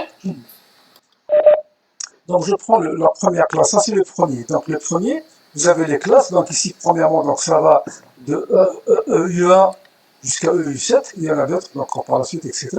Maintenant, regardez, s'il vous plaît. OK? Donc, classification Orovent. Donc, ici, qu'est-ce que vous avez? Donc, ici, la classification, vous avez A, on l'appelle sur l'efficacité, bien sûr. C'est égal à combien? Oui? J'écoute? 35%. Et vous voyez bien qu'est-ce qu'on ajoute? Grave et grave. Ça veut dire grave, c'est quoi? C'est Gravimétrique. donc l'essai a été fait de façon gravée. On va y arriver tout à l'heure comment on fait des essais gravimétriques, etc. D'accord? Et vous avez par exemple le UE20, donc c'est en 65 et 80, donc vous avez l'efficacité, etc., etc. D'accord? Ok? Maintenant, ça c'est si vous voulez, ce qu'on appelle les filtres grossiers. Donc ils sont, disons, le coefficient A que vous avez ici, donc, etc. Donc on les laisse. Maman, Maintenant, vous avez le خدتي type à شنو partir de داري 7, ندير donc de الزاوج. UE1 jusqu'à E4, c'est les filtres grossiers, d'accord, ok. Ensuite, vous avez aussi ici les de UE5 jusqu'à EU7, d'accord, UE7 jusqu'à EU7. Alors, bien sûr, vous avez des efficacités, donc, ok, c'est ça, non, ok, qui varient de 40 à 60%. Et quelle est la méthode d'essai, c'est Pas symétrique. pas symétrique, d'accord, d'accord. Ensuite, vous avez par exemple ici les autres classes qui vont jusqu'à 14, d'accord. Ben, écoutez, donc, cette fois-ci, donc, qu'est-ce qu'on fait? On les caractérise par. Le I, c'est quoi? On l'a vu tout à l'heure. Le I, c'est quoi? Le I, c'est quoi? J'écoute. Oui. Le I, c'est quoi? Regardez. C'est quoi le I? L'avant et l'après, monsieur. D'accord, ok, très bien. Donc, vous avez donc ici. Donc, vous voyez un petit peu, donc, on revient donc dans notre tableau ici. D'accord? Et donc, vous avez la classification de tous les filtres. Ah, bien sûr, regardez, bon, vous avez le 13 qui est pratiquement donc un filtre qui va jusqu'à 99 et le 99, ça c'est des filtres fins, c'est des filtres fins. Ok, ok. Alors, maintenant, c'est donc ce qu'on appelle les filtres grossiers. Alors les filtres grossiers, il faut quand même les utiliser. Alors les filtres grossiers, donc vous avez par exemple, si vous voulez, une efficacité qui va pratiquement, pour les filtres, on les classe EU1 et EU2. Donc la méthode, disons, d'essai, c'est gravimétrique, d'accord, l'efficacité A. Ensuite, en fait, on les utilise où? Vous avez le domaine d'utilisation de ces filtres grossiers, d'accord? Ok? Vous avez le domaine d'utilisation de ces filtres grossiers, donc ils protègent l'accumulation des insectes, sont inefficaces contre les particules de fumée, les pollens, etc., donc les brouillards d'huile. Le domaine d'application, c'est quoi? C'est l'installation des climatiseurs d'industrie textile. On utilise aussi, juste avant les batteries de chauffage, les humidificateurs et les ventilateurs, ce qu'on appelle des filtres grossiers. C'est clair, s'il vous plaît? Oui? Oui? Oui. Très bien. D'accord. Maintenant, donc, en fait, ça c'est E1, E2. En fait, on passe aussi au E2, E3. Donc, vous avez toujours disons, le domaine d'utilisation de ces types de filtres, d'accord? C'est ce qu'on appelle des pré-filtres pour filtres fins, d'accord? Alors, généralement, qu'est-ce qu'on fait? S'il vous plaît. Alors, qu'est-ce que vous avez compris? Pré-filtre pour filtre fin. J'écoute. Qu'est-ce que vous aurez? Alors, est-ce que, normalement, vous avez par exemple un certain filtre ici, d'accord? Un filtre fin qui se trouve ici. Donc, en général, qu'est-ce qu'on fait? On utilise un quoi? Un pré-filtre. Ok? Un pré-filtre. Donc, ça, c'est ce filtre fin, ça, c'est un pré-filtre. Et ne vous étonnez pas, parce que, par exemple, vous pouvez avoir l'association de plusieurs filtres l'un derrière l'autre. Donc, le premier, il fait un certain travail, le deuxième, ensuite, il fait un travail, peut-être même trois filtres l'un derrière l'autre, pour avoir, si vous voulez, comment dirais-je, une filtration très poussée. Est-ce que c'est clair? Oui ou non? C'est clair? S'il vous plaît? C'est bon? Ok? Donc maintenant, les filtres, par exemple, EU3, EU4, donc on a eu de EU1 jusqu'à EU14. Et bien sûr, donc aussi le domaine d'application, d'accord? C'est surtout l'installation des systèmes de déshumidification, les armoires de climatisation, les préfiltres ou filtres fins, d'accord? Dans les rideaux d'air chaud et pour magasin d'alimentation. Alors, qu'est-ce que vous entendez, s'il vous plaît, par rideaux d'air chaud pour magasin d'alimentation? Les rideaux d'air chaud, qu'est-ce que sont les rideaux d'air chaud? Qu'est-ce que vous entendez par rideau d'air chaud ou rideau d'air froid, peu importe? Qu'est-ce que vous comprenez par ce qui est ici? D'accord? Est-ce que s'il vous plaît? J'écoute. En rideau d'air chaud, alors, qu'est-ce que vous avez? Imaginez par exemple que vous avez une entrée d'un magasin. Donc vous entrez, donc vous avez une entrée ici. D'accord? Ok? Alors là, qu'est-ce que vous faites? Si vous avez par exemple un élément de clim ici que vous avez ici, donc c'est juste donc un élément rafraîchissant, par exemple en été. D'accord?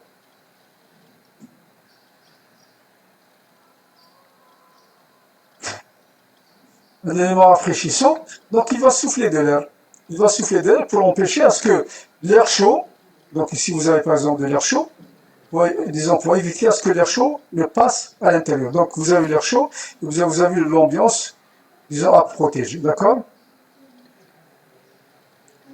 Donc qu'est-ce que vous allez avoir? Certainement, bien sûr, vous allez avoir par exemple des filtres. Vous allez avoir des filtres ici. Ok? Voilà. Donc, vous allez avoir un filtre ici. Donc vous allez avoir. Donc c'est ce qu'on appelle, si vous voulez, rideau d'air chaud pour le magasin d'alimentation à l'entrée. Donc l'air que vous soufflez, bon, il est pris soit de ce côté, ensuite vous le soufflez dans ce sens, etc. C'est clair? Oui ou non? Est-ce que c'est clair, s'il vous plaît? Vous arrivez à voir ce que je dessine? Oui? Oui. Très bien, très bien, très bien. Donc on continue? Oui? Maintenant, donc on a eu les lieux 3, etc. Donc on continue, d'accord? Maintenant, ça c'était des filtres grossiers. Ce qu'on a vu tout à l'heure, c'était des filtres grossiers. Maintenant, on a ici pour les filtres fins, d'accord? Les filtres fins, donc ils sont appelés aussi filtres à haute efficacité, d'accord? Pas de problème. Et bien sûr, maintenant, la méthode d'essai, c'est quoi? Là, c'est la méthode opacimétrique, ok? Ok? C'est la méthode opacimétrique. C'est bon? Oui. Ah, s'il vous plaît, alors, personne ne m'a posé la question, monsieur, disons, comment on pratique, disons, la méthode gravimétrique, et comment on fait pour, disons, l'essai de la méthode opacimétrique. Qu'est-ce que ça dit gravimétrique? Oui? J'écoute.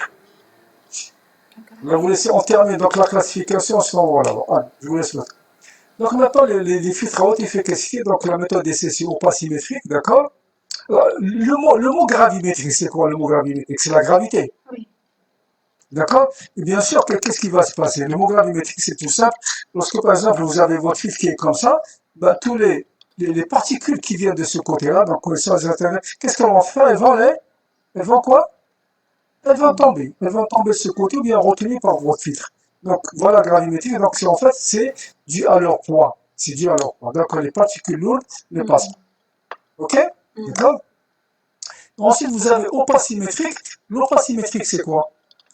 Lorsqu'un filtre, lorsqu'il s'encrasse, qu'est-ce que vous avez? Regardez, je vous prends un exemple très simple. Si vous avez un morceau de tissu, regarde, si vous êtes par exemple au départ, si vous regardez à travers, vous pouvez voir, n'est-ce pas? Oui. OK? Maintenant, s'il y a beaucoup de particules qui vont s'incruster ici, qu'est-ce qu'il va faire? Oui? Elles vont obstruer la vue. Oui.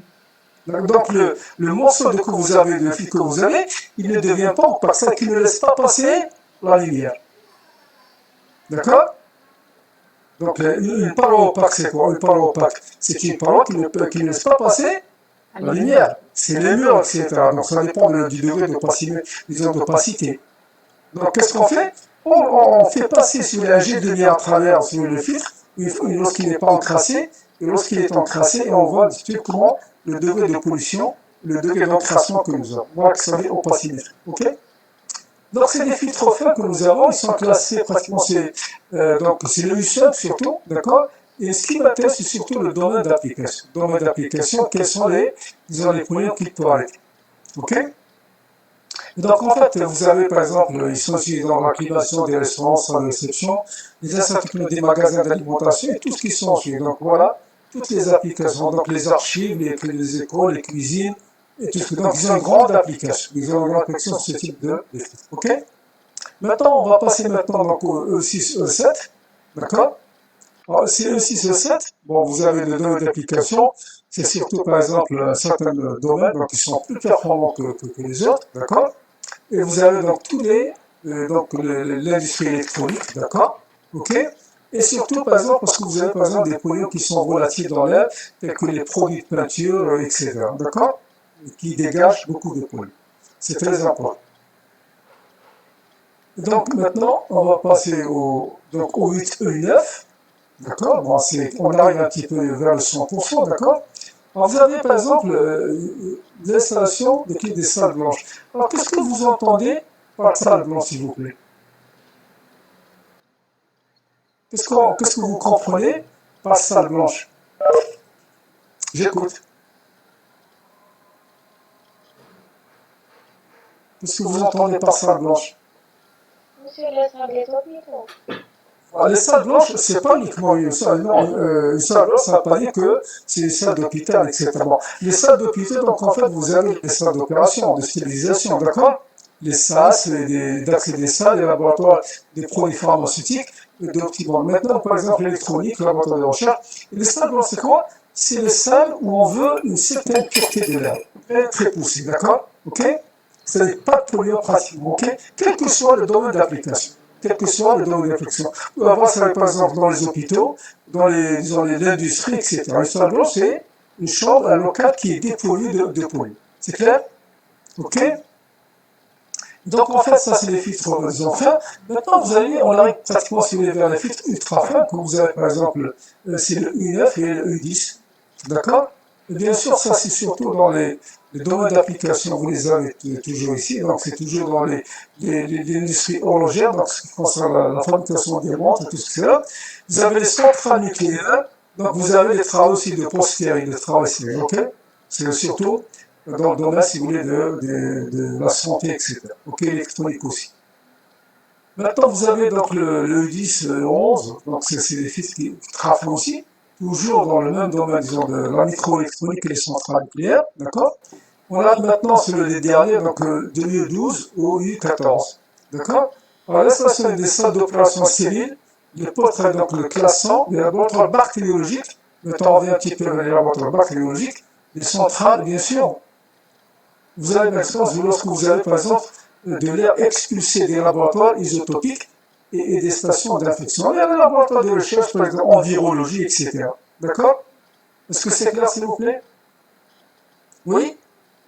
Ah, s'il vous plaît, ce que je vais vous demander. Donc, en fait, il faut savoir que donc, vous avez les types de classification, c'est le U, d'accord? Vous avez la classification HEPA, d'accord? Ok? N'est-ce pas? Oui, non.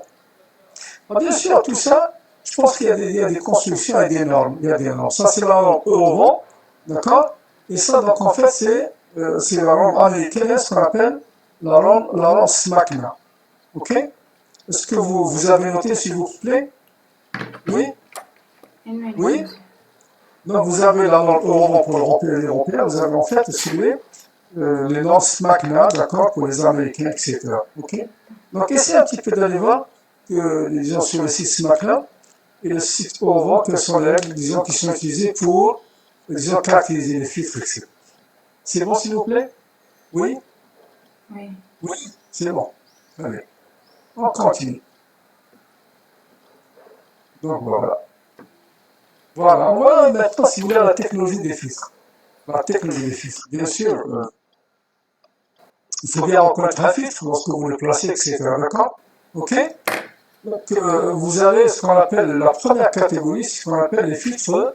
Les filtres comment? Les filtres? C'est pas en cellule, c'est les petites cellules. Vous voyez un petit peu les cellules ici?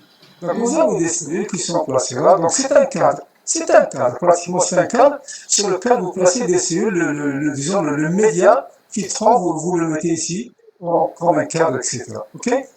Oui? Ok?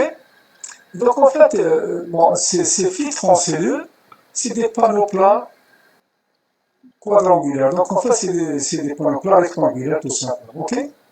Alors, qu'est-ce que vous entendez monter en glissière ou en tiroir? S'il vous plaît, qu'est-ce que vous entendez monter en glissière ou en tiroir? Alors, regardez par exemple, quand ils sont montés en glissière, si le panneau il est là, qu'est-ce que vous faites? Vous le glissez à l'intérieur de votre. Je te كيما الشهادات تاع les abeilles. Oui. نفس les éléments اللي يجيبهم في الشهادات تاع les abeilles. Oui, les monsieur. cigares. Donc c'est des panneaux hydrogènes. Quand ils se polluent, il va le retirer, il le remplace par un autre, etc. C'est clair? Oui. Ce qu'on appelle c'est des panneaux rectangulaires qui sont montés en glissière ou en tiroir. Lorsqu'ils sont montés en glissière, ils sont verticaux. Lorsqu'ils sont montés en tiroir, ils sont horizontaux. D'accord? Oui. C'est clair? Mm. Alors, bien sûr, les dimensions, vous avez les dimensions ici. Vous avez les dimensions de ces types, si vous voulez, disons, de filtres, etc. Ok? C'est clair? Alors, bien sûr, ce qu'il faut savoir, comme on l'a dit tout à l'heure, d'accord? Ils sont des applications de confort, ne réclament aucune efficacité courante, d'accord? Maintenant, ce que vous remarquez aussi, comme on l'a dit tout à l'heure, un filtre, on doit toujours indiquer quoi? Quoi? Sa classe. Ensuite, quoi? DB et la carte de charge. La méthode, La disons, méthode du filtre, disons, d'essai, ok? Ensuite, c'est quoi aussi? Le débit, et les pertes de n'est-ce charge. pas? Et aussi quoi? Les pertes de charge. La perte de charge qui est l'occasion, ok? Alors bien sûr, ces filtres en général, ils sont faits, disons, la matière c'est quoi? Ils sont faits soit en fibre métallique, soit en fibre métallique, on les moule peut-être avec de l'huile, il n'y a pas de problème. Vous avez, ils sont peut-être faits en papier, ou les matières plastiques, ok? Action électrostatique, ok? C'est clair? Oui. Alors qu'est-ce que vous entendez matière plastique à action électrostatique? Qu'est-ce que vous avez compris, s'il vous plaît? Qu'est-ce que vous avez compris par matière plastique à action électrostatique? J'écoute. Allez. S'il vous plaît, allez. Est-ce que quelqu'un peut m'expliquer, s'il vous plaît? Oui? Oui? Personne? Bien. Je pense que vous l'avez peut-être fait. Si par exemple vous prenez, on l'a fait tous lorsqu'on était jeune, hein. Si par exemple vous prenez un morceau de plastique et que vous le frottez dans les cheveux, n'est-ce pas? Oui. Et que vous ramenez ce morceau de plastique que vous avez frotté dans vos cheveux, vous le ramenez à côté des petits morceaux de papier, qu'est-ce qu'il fait? Qu'est-ce qu'il fait? Est-ce que vous avez fait l'expérience ou non? Oui, monsieur. Qu'est-ce qui se passe? Disons le morceau de plastique, il va attirer Le morceau de les petits, papier. le papier. C'est ce qu'on appelle, ce sont disons, le plastique à action électrostatique. Parce que, qu'est-ce que vous allez voir? Vous avez une charge plus et une charge moins. Donc une charge plus et une charge moins, qu'est-ce qu'elle fait? Elle s'attire. Ok? Ok? Oui. Et donc voilà ce qu'on appelle, si vous voulez, l'effet électrostatique, qui est du fait de leur diélectricité. C'est pourquoi dire que donc vous avez un plus et vous avez un signe. D'accord? Ok? Voilà, donc ils peuvent retenir, si vous voulez, disons, comment dirais-je, les impuretés, en les captant du fait qu'il y a comment dirais-je, une positivité, disons, un côté positif, un côté négatif, etc. D'accord? Maintenant, les delta P qu'ils peuvent causer, c'est de 15 à 50 pascal, ok? C'est de 15 à 50 pascal. Ok? Très bien. Maintenant, ça, c'est les filtres plans. Maintenant, on arrive donc les filtres à poche. Ok? Les filtres à poche, n'est-ce pas?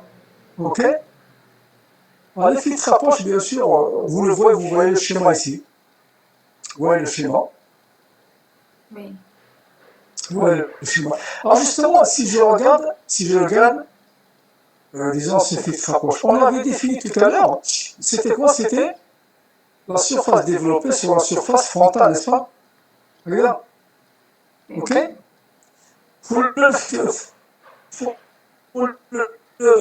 le filtre plan qu'on a vu tout à l'heure, pour le filtre rectangulaire, le SD sur le SF est égal à combien? Lorsque vous avez un filtre plan, le cadre qu'on a vu tout à l'heure. Quel est le SD sur le SF? Monsieur. Exactement, donc c'est A. Ce que vous voyez, c'est clair. Donc je reviens un petit peu donc, ici. Hein. Donc vous regardez que la surface frontale c'est celle-ci et la surface développée c'est celle-ci. Donc on ne peut pas les faire mieux. Donc maintenant si je reviens au filtre à poche, la surface frontale c'est ça, non? Ok? La surface frontale c'est ça, c'est ce que vous voyez. Ok? Et la surface développée c'est la surface. Vous avez une surface latérale de ce côté. D'accord? Vous avez éventuellement une surface latérale de ce côté, vous avez une surface latérale de ce côté, et vous avez une surface latérale de ce côté. Donc vous voyez bien que maintenant, le ratio il est pratiquement supérieur à 1. Nous sommes d'accord? Ok? Oui. Oui, non. Bien sûr, maintenant, c'est toujours les débits qui sont indiqués, d'accord? Vous avez un petit peu, donc, les pelles de charge sont élevées, donc maintenant, tout à l'heure, c'était du 15 à 50, maintenant, nous avons les pelles de charge qui sont de 100 à 150 pascal. Alors, d'après vous, alors maintenant, regardez, s'il vous plaît. Est-ce qu'il n'y a pas quelque chose qui appelle votre esprit? Lorsque vous calculez les pelles de charge, par exemple, dans une installation de ventilation ou de climatisation, là, nous avons l'habitude uniquement de prendre, ok, j'ai les singularités, j'ai les linéarités, etc. J'ai les bouches de soufflage, etc. Mais nous n'avons pas parlé encore des éléments que l'on place. Ok, par exemple, les filtres. Donc, il faut tenir compte des filtres dans votre installation de ventilation ou de climatisation lorsque vous avez des filtres. Donc, c'est pour ça qu'en principe, le constructeur, lorsque vous faites le choix du type de filtre, le constructeur vous donne toutes les pelles de charge qu'il peut occasionner. Vous êtes d'accord? C'est bon? Oui? Très bien. Oui, monsieur. Donc maintenant, bon, c'est la troisième catégorie, c'est ce qu'on appelle les filtres automatiques déroulants. D'accord? Alors bien sûr, donc vous avez, qu'est-ce que vous avez? Vous avez un rouleau sur lequel vous avez le média, d'accord? Là. Et vous avez un autre rouleau qui est ici. Et bien sûr, vous avez le média, le filtre est là. Le filtre est là, d'accord? Et bien sûr, vous avez le passage de l'air qui suit dans ce sens ou dans un autre, peu importe. Ok? Ok? Et donc, en fait, qu'est-ce que vous remarquez ici? Est-ce que j'ai besoin de changer de filtre? C'est un rouleau. C'est un rouleau. Qu'est-ce que je fais? En fait, lorsque les filtres sont crasses, il va se dérouler automatiquement. Donc, lorsque la partie frontale est encrassée, automatiquement, il va se mettre en route pour présenter notre face. Et bien sûr, ce qu'on appelle, donc en fait, vous avez une ventilation d'aspiration, etc. Et il est actionné par quoi? Ok? Il est actionné par quoi, s'il vous plaît? Qu'est-ce que vous lisez ici? Un pressostat. Un pressostat. Un pressostat, c'est quoi? Un pressostat, quoi? C'est un appareil qui mesure la différence de pression entre deux points. D'accord? Donc, qu'est-ce que vous avez en général? Vous mesurez la pression de ce côté, et vous mesurez la pression de ce côté. Ok? Une fois que quand ça atteint une certaine valeur, il y a une différence de pression, donc elle met tout de suite en marche le moteur du tambour que vous avez ici, et il va présenter donc une autre face de votre filtre. Ok? Ok? Oui? Oui. Ah, vous remarquez maintenant quand même que les débits que l'on peut avoir, ils sont bien supérieurs, comme on a dit tout à l'heure, entre 600 et 2500. Maintenant, on peut aller jusqu'à combien? De 15 000 à 20 000 mètres cubes par heure. Ok? Ok? Ok? Est-ce que c'est clair? Oui? C'est bon?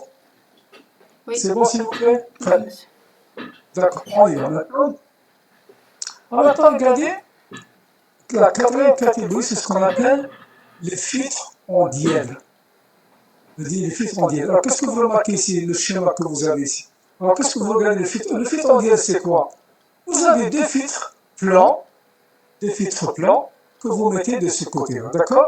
Ensuite, vous avez l'air qui rentre de ce côté et l'air il ressort de ce côté-là, ok? Voilà, donc voilà que ça devient un filtre en dièle. Ça va faire en fait à peu près la même chose que les filtres en poche, etc. C'est clair?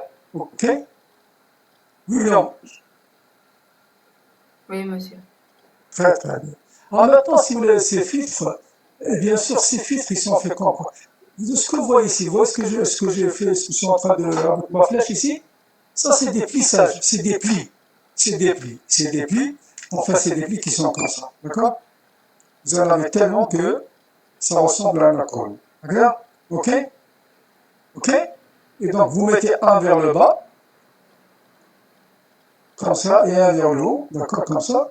Et ensuite, qu'est-ce que vous avez? Bien sûr, l'air il rentre dans ce sens et il ressort dans ce sens. Ok? Donc, voyez un petit peu maintenant, lorsque vous avez ici, la surface développée peut être très importante, n'est-ce pas?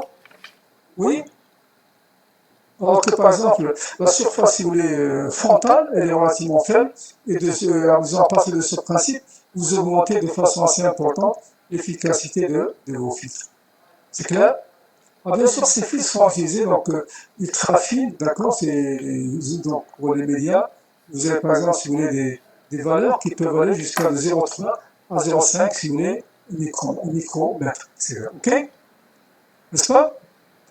Bon, en fait, vous avez bien sûr les débits, cette fois-ci, sont vraiment donc pas très importants.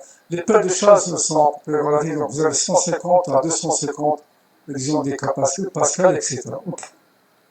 En fait, maintenant, vous avez les filtres divers, donc ces filtres que vous avez ici, d'accord? Ils s'appliquent pratiquement, si vous voulez, dans le domaine automobile, donc vous pouvez prendre votre filtre, vous le lavez, donc filtre à cartouche, à bain d'huile, à média déo, tout ce que vous voulez, d'accord? C'est des filtres donc, qui sont utilisés pour certaines applications. Est-ce que c'est clair, s'il vous plaît, là? Oui? Oui, C'est clair, s'il vous plaît? Très bien. Alors, maintenant, donc, on va y aller.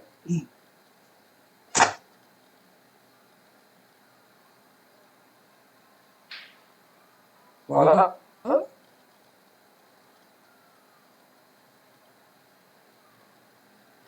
Bon, ça c'est juste un tableau. Voilà. Et donc maintenant, on va voir un petit peu donc, le traitement, donc l'utilisation de ces filtres, où est-ce qu'on doit les utiliser, si vous voulez, où est-ce qu'on comment les placer, etc. D'accord? Ok? Bien sûr, on prend par exemple, si vous voulez maintenant, donc, le type des paramètres, il faut dire que sur les stades officiellement contrôlés, les salles blanches, donc le traitement dans les blocs opératoires. Ok? Et ça, c'est des choses courantes. Ça, c'est des choses courantes. D'accord? Ok? C'est des choses courantes que nous rencontrons, etc. Ok? Alors, bien sûr, ils sont, si vous voulez, utilisés dans le domaine de la microélectronique. D'accord? Donc, les salles blanches, etc. Une salle blanche, comme je vous disais tout à l'heure, donc c'est un local ensemble de local. Donc, le risque de condensation de l'eau est connu et maîtrisé. D'accord? Donc, il faudrait qu'il y ait pratiquement peu de polluants à l'intérieur des locaux, qu'on en appelle, si vous voulez, disons les salles blanches, etc. Ok? Alors, bien sûr, les principaux, si vous voulez, types, disons, de contamination que l'on peut avoir, c'est surtout chimique, d'accord, et biologique. Donc, les virus, etc. Donc, chimique, c'est les polluants qui ont certaines, si vous voulez, activités, qui sont liées à l'activité, etc. D'accord? Ok? Est-ce que c'est clair? Oui, monsieur. Oui? Oui. Alors bien sûr, maintenant, donc, voilà, maintenant, donc, en fait, ça, c'est les classes d'empoussièrement que vous voyez ici, et c'est ça important. Alors, justement, là, si vous vous souvenez, lorsqu'on avait commencé, lorsqu'on a dit, donc, les polluants qui sont, par exemple, si vous voulez, émis par une personne, si vous voulez, qui est au repos, et une personne, si vous voulez, qui est en mouvement ou en activité, la quantité disons, de polluants varie. Ils sont d'accord? Oui ou non? Ils sont d'accord? Ok? Oui? Oui. Voilà, donc maintenant vous avez par exemple ici un tableau qui vous permet de donner, disons, la quantité de polluants dans un local en fonction, si vous voulez, disons, du type de classe que vous avez. D'accord? Ça, c'est la classe, donc les classes d'empoussièrement, d'accord? Des classes propres, d'accord? Des classes propres. Vous avez la classe 1 jusqu'à 100 000, disons, des salles propres, etc. Et ici, qu'est-ce que vous avez? Vous avez la taille. Vous avez la taille des polluants que vous avez. Donc, vous avez, c'est la concentration de polluants donc, que vous allez avoir. Et bien sûr, donc c'est le nombre, ici, dans la taille de 0,5 micromètres. Alors, par pied cube. Alors, qu'est-ce que ça veut dire par pied cube, s'il vous plaît? Qu'est-ce que ça veut dire par pied cube? Je vous écoute. Ça, c'est, comment dire, ça, c'est une, disons, unité anglo-saxonne, n'est-ce pas? Feet, monsieur. Pardon, foot. C'est foot. Effectivement, c'est pied, donc c'est foot au cube, d'accord? Alors, le pied, combien il fait de mètres? Ou le mètre, combien il fait de pieds? 5, monsieur. Pardon? 5. Non. Un pied, combien il fait? Un foot, combien il fait en centimètres? Non. C'est 30, à peu près, 48 centimètres, d'accord? Ok? Oui. Regarde. Un pied, un foot, c'est 30, 48. Et donc, en fait, vous avez un mètre, combien il fait à peu près? À peu près? Un peu plus de 3 foot. Regarde. 3 minutes, quelque chose comme ça, donc 3 foot, ok? Et donc en fait, pour faire la conversion, ça se passe pour. D'accord? Alors ce qui m'intéresse maintenant, on voit un petit peu donc, ce que vous pouvez avoir, donc la classe du local de 1 jusqu'à 100 000. Donc selon la taille de votre, disons, polyon, d'accord, vous devez avoir la concentration que vous avez ici. Donc, par exemple, si je prends classe 1, d'accord, un polyon dont la taille est de 0,1 micromètre, d'accord, donc je dois avoir que la concentration est de combien s'il vous plaît ici? De 35, ok? De 35, le nombre maximum de particules par foot au cube. Donc c'est 35 particules par foot au cube. Ok, ça c'est la raison, c'est l'anglo-saxon. On revient un petit peu maintenant à la classification européenne, d'accord? Vous avez par exemple la classe 100, 400 et 4 millions, etc. Alors selon le polyon que vous avez, donc vous avez maintenant le nombre de particules par mètre cube. Ici par exemple, si je prends le 0,5 de tout ce qui est permis, c'est 4000 par mètre cube, 4000 particules par mètre cube, etc. Ce tableau, en fait, il vous fait un petit peu. Donc, alors la conversion, vous l'avez ici, c'est quoi? 1 mètre cube, c'est à peu près 35,4 foot. Ok? C'est ça? Ok? Est-ce que vous avez compris ce tableau, s'il vous plaît, là? Donc, c'est important pour moi, pour classifier l'histoire des salles blanches, c'est selon la classe du local ou de la salle qui est ici, et selon la taille du particule et la quantité de particules qui peut être contenue. Parce que c'est clair, par exemple, si je prends par exemple une salle blanche de la classe par exemple 100, et je prends par exemple des particules de 0,2 micromètre, donc la quantité de particules que je dois avoir à l'intérieur, c'est 750 par foot cube de particules dans le milieu où je suis. C'est clair? Oui ou non? Oui. Oui ou non? Très bien. Et bien sûr, ça vous permet un petit peu de choisir le type de. Oui. Alors bien sûr, cette pression, elle est fonction de surtout du volume. D'accord? Du volume d'air que par exemple vous soufflez, et aussi elle est fonction, bien sûr, vous avez d'autres paramètres. De R, du nombre de la masse d'air que vous soufflez, etc. Donc qu'est-ce que vous allez avoir? Et bien sûr du volume V2. Donc le V2 et V1, V2, c'est les masses d'air que j'introduis et les masses d'air que j'extrais. Nous sommes d'accord? Oui ou non? Donc vous voyez bien qu'en fait, la pression ici, A, et la pression P2 à la sortie est fonction du volume. Donc directement, si j'ai par exemple P1 égale P2, qu'est-ce que ça veut dire? La pression donc, de soufflage, ici la pression d'entrée, ici après l'entrée, c'est qu'est-ce que je vais avoir? C'est que le volume QV1 est égal à QV2 si les températures sont les mêmes. Bien sûr, d'accord? Et c'est sur la concentration. Maintenant, regardez, lorsque j'ai QV1 égale QV2, le local, il est comment? Il est neutre. D'accord? Le local est neutre. D'accord? Maintenant, si QV1 est supérieur à QV2, qu'est-ce que ça veut dire? Ça veut dire que j'introduis d'air beaucoup plus que j'en extrais. Nous sommes d'accord? Oui? Donc si QV1 est supérieur à QV2, donc je souffle une certaine quantité d'air à l'intérieur du local, mais je reprends moins. Ça veut dire que le local, le delta P, il est comment? Le delta P, il est comment? En surpression, monsieur. Voilà, en surpression. Donc en fait, qu'est-ce que je vais avoir? Je vais avoir un delta P qui est, comment? Positif. D'accord? Donc le local est en surpression, comme on dit. D'accord? Maintenant, si c'est l'inverse, donc QV1 est inférieur à QV2. Donc le delta P est comment? Négatif. N'est-ce pas? Je vais avoir le cas comment? En dépression. En dépression. Donc vous voyez maintenant donc, une chose qui est importante, le local doit être en surpression, en dépression. Donc maintenant, si le local est neutre, il n'y a pas de problème, il peut y avoir, si vous voulez, dès que vous ouvrez par exemple une porte ou une fenêtre, il y a les polluants qui vont rentrer, n'est-ce pas? Ok? Maintenant, regardez, si disons c'est le local est en surpression, ça veut dire quoi? Si le local est en surpression, les polluants, est-ce qu'ils rentrent ou est-ce qu'ils sortent? Ils sortent. Voilà, donc ces polluants, il n'y a aucune possibilité pour que les polluants rentrent vers le local où la salle blanche causée. D'accord? Ensuite, lorsque le local est en dépression, c'est l'inverse. lorsqu'il est en dépression, vous avez toute la possibilité de quoi? Que les polluants, j'écoute, rentrent, ou bien, ce qui est important pour moi, on évite à ce que les polluants ne sortent. Nous sommes d'accord? Donc, vous voyez, donc, ça dépend ce qu'on veut. Si, par exemple, je veux que les polluants ne rentrent pas dans mon local, je vais mettre le local en quoi? En surpression. Regarde. Si j'ai, par exemple, je veux que les polluants ne partent pas dans un local qui est adjacent, je vais mettre mon local en dépression. Est-ce que c'est clair? Est-ce que c'est clair? Est-ce que c'est clair, s'il vous plaît? C'est bon? Bien, donc je pense que... Donc voilà, donc en fait, les locaux en surpression, pourquoi? Donc c'est pour éviter la contamination.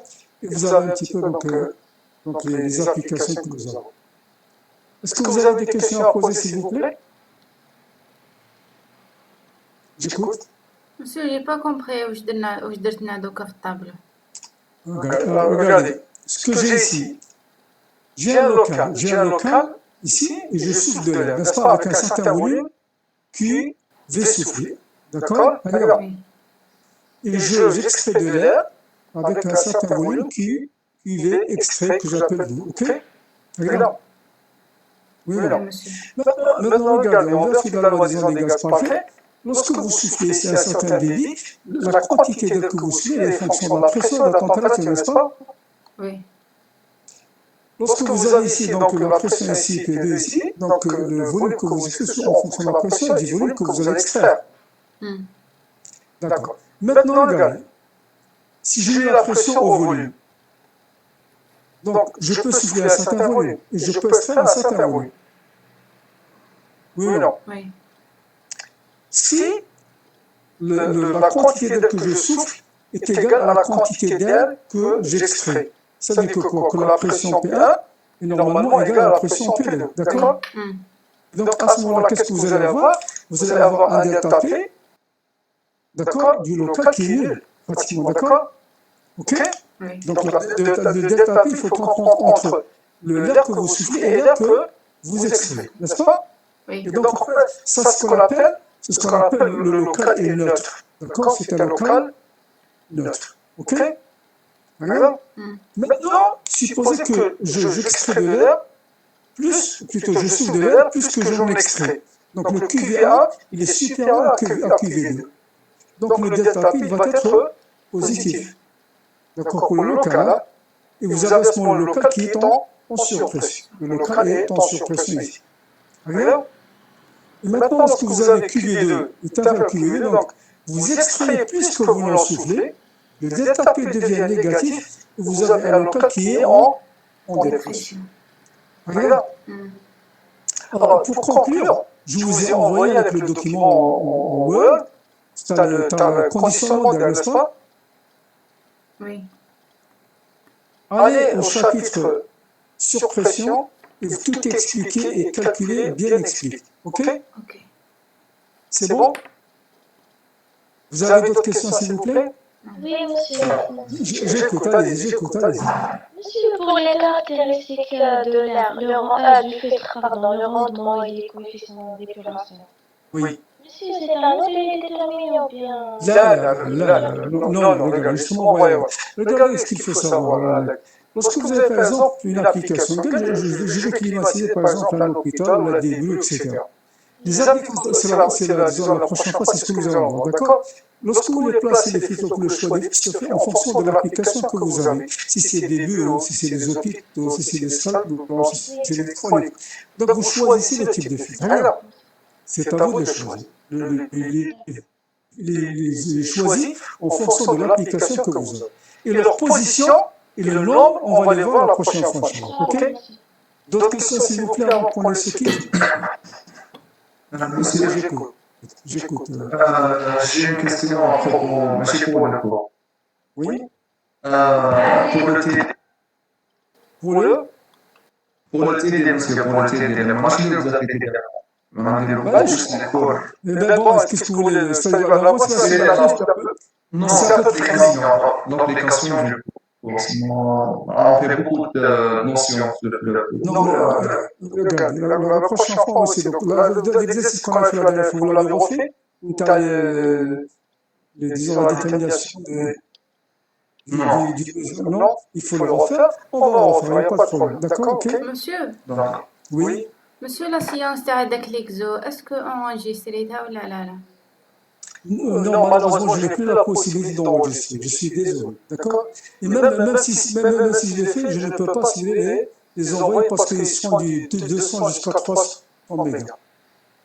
monsieur Ok.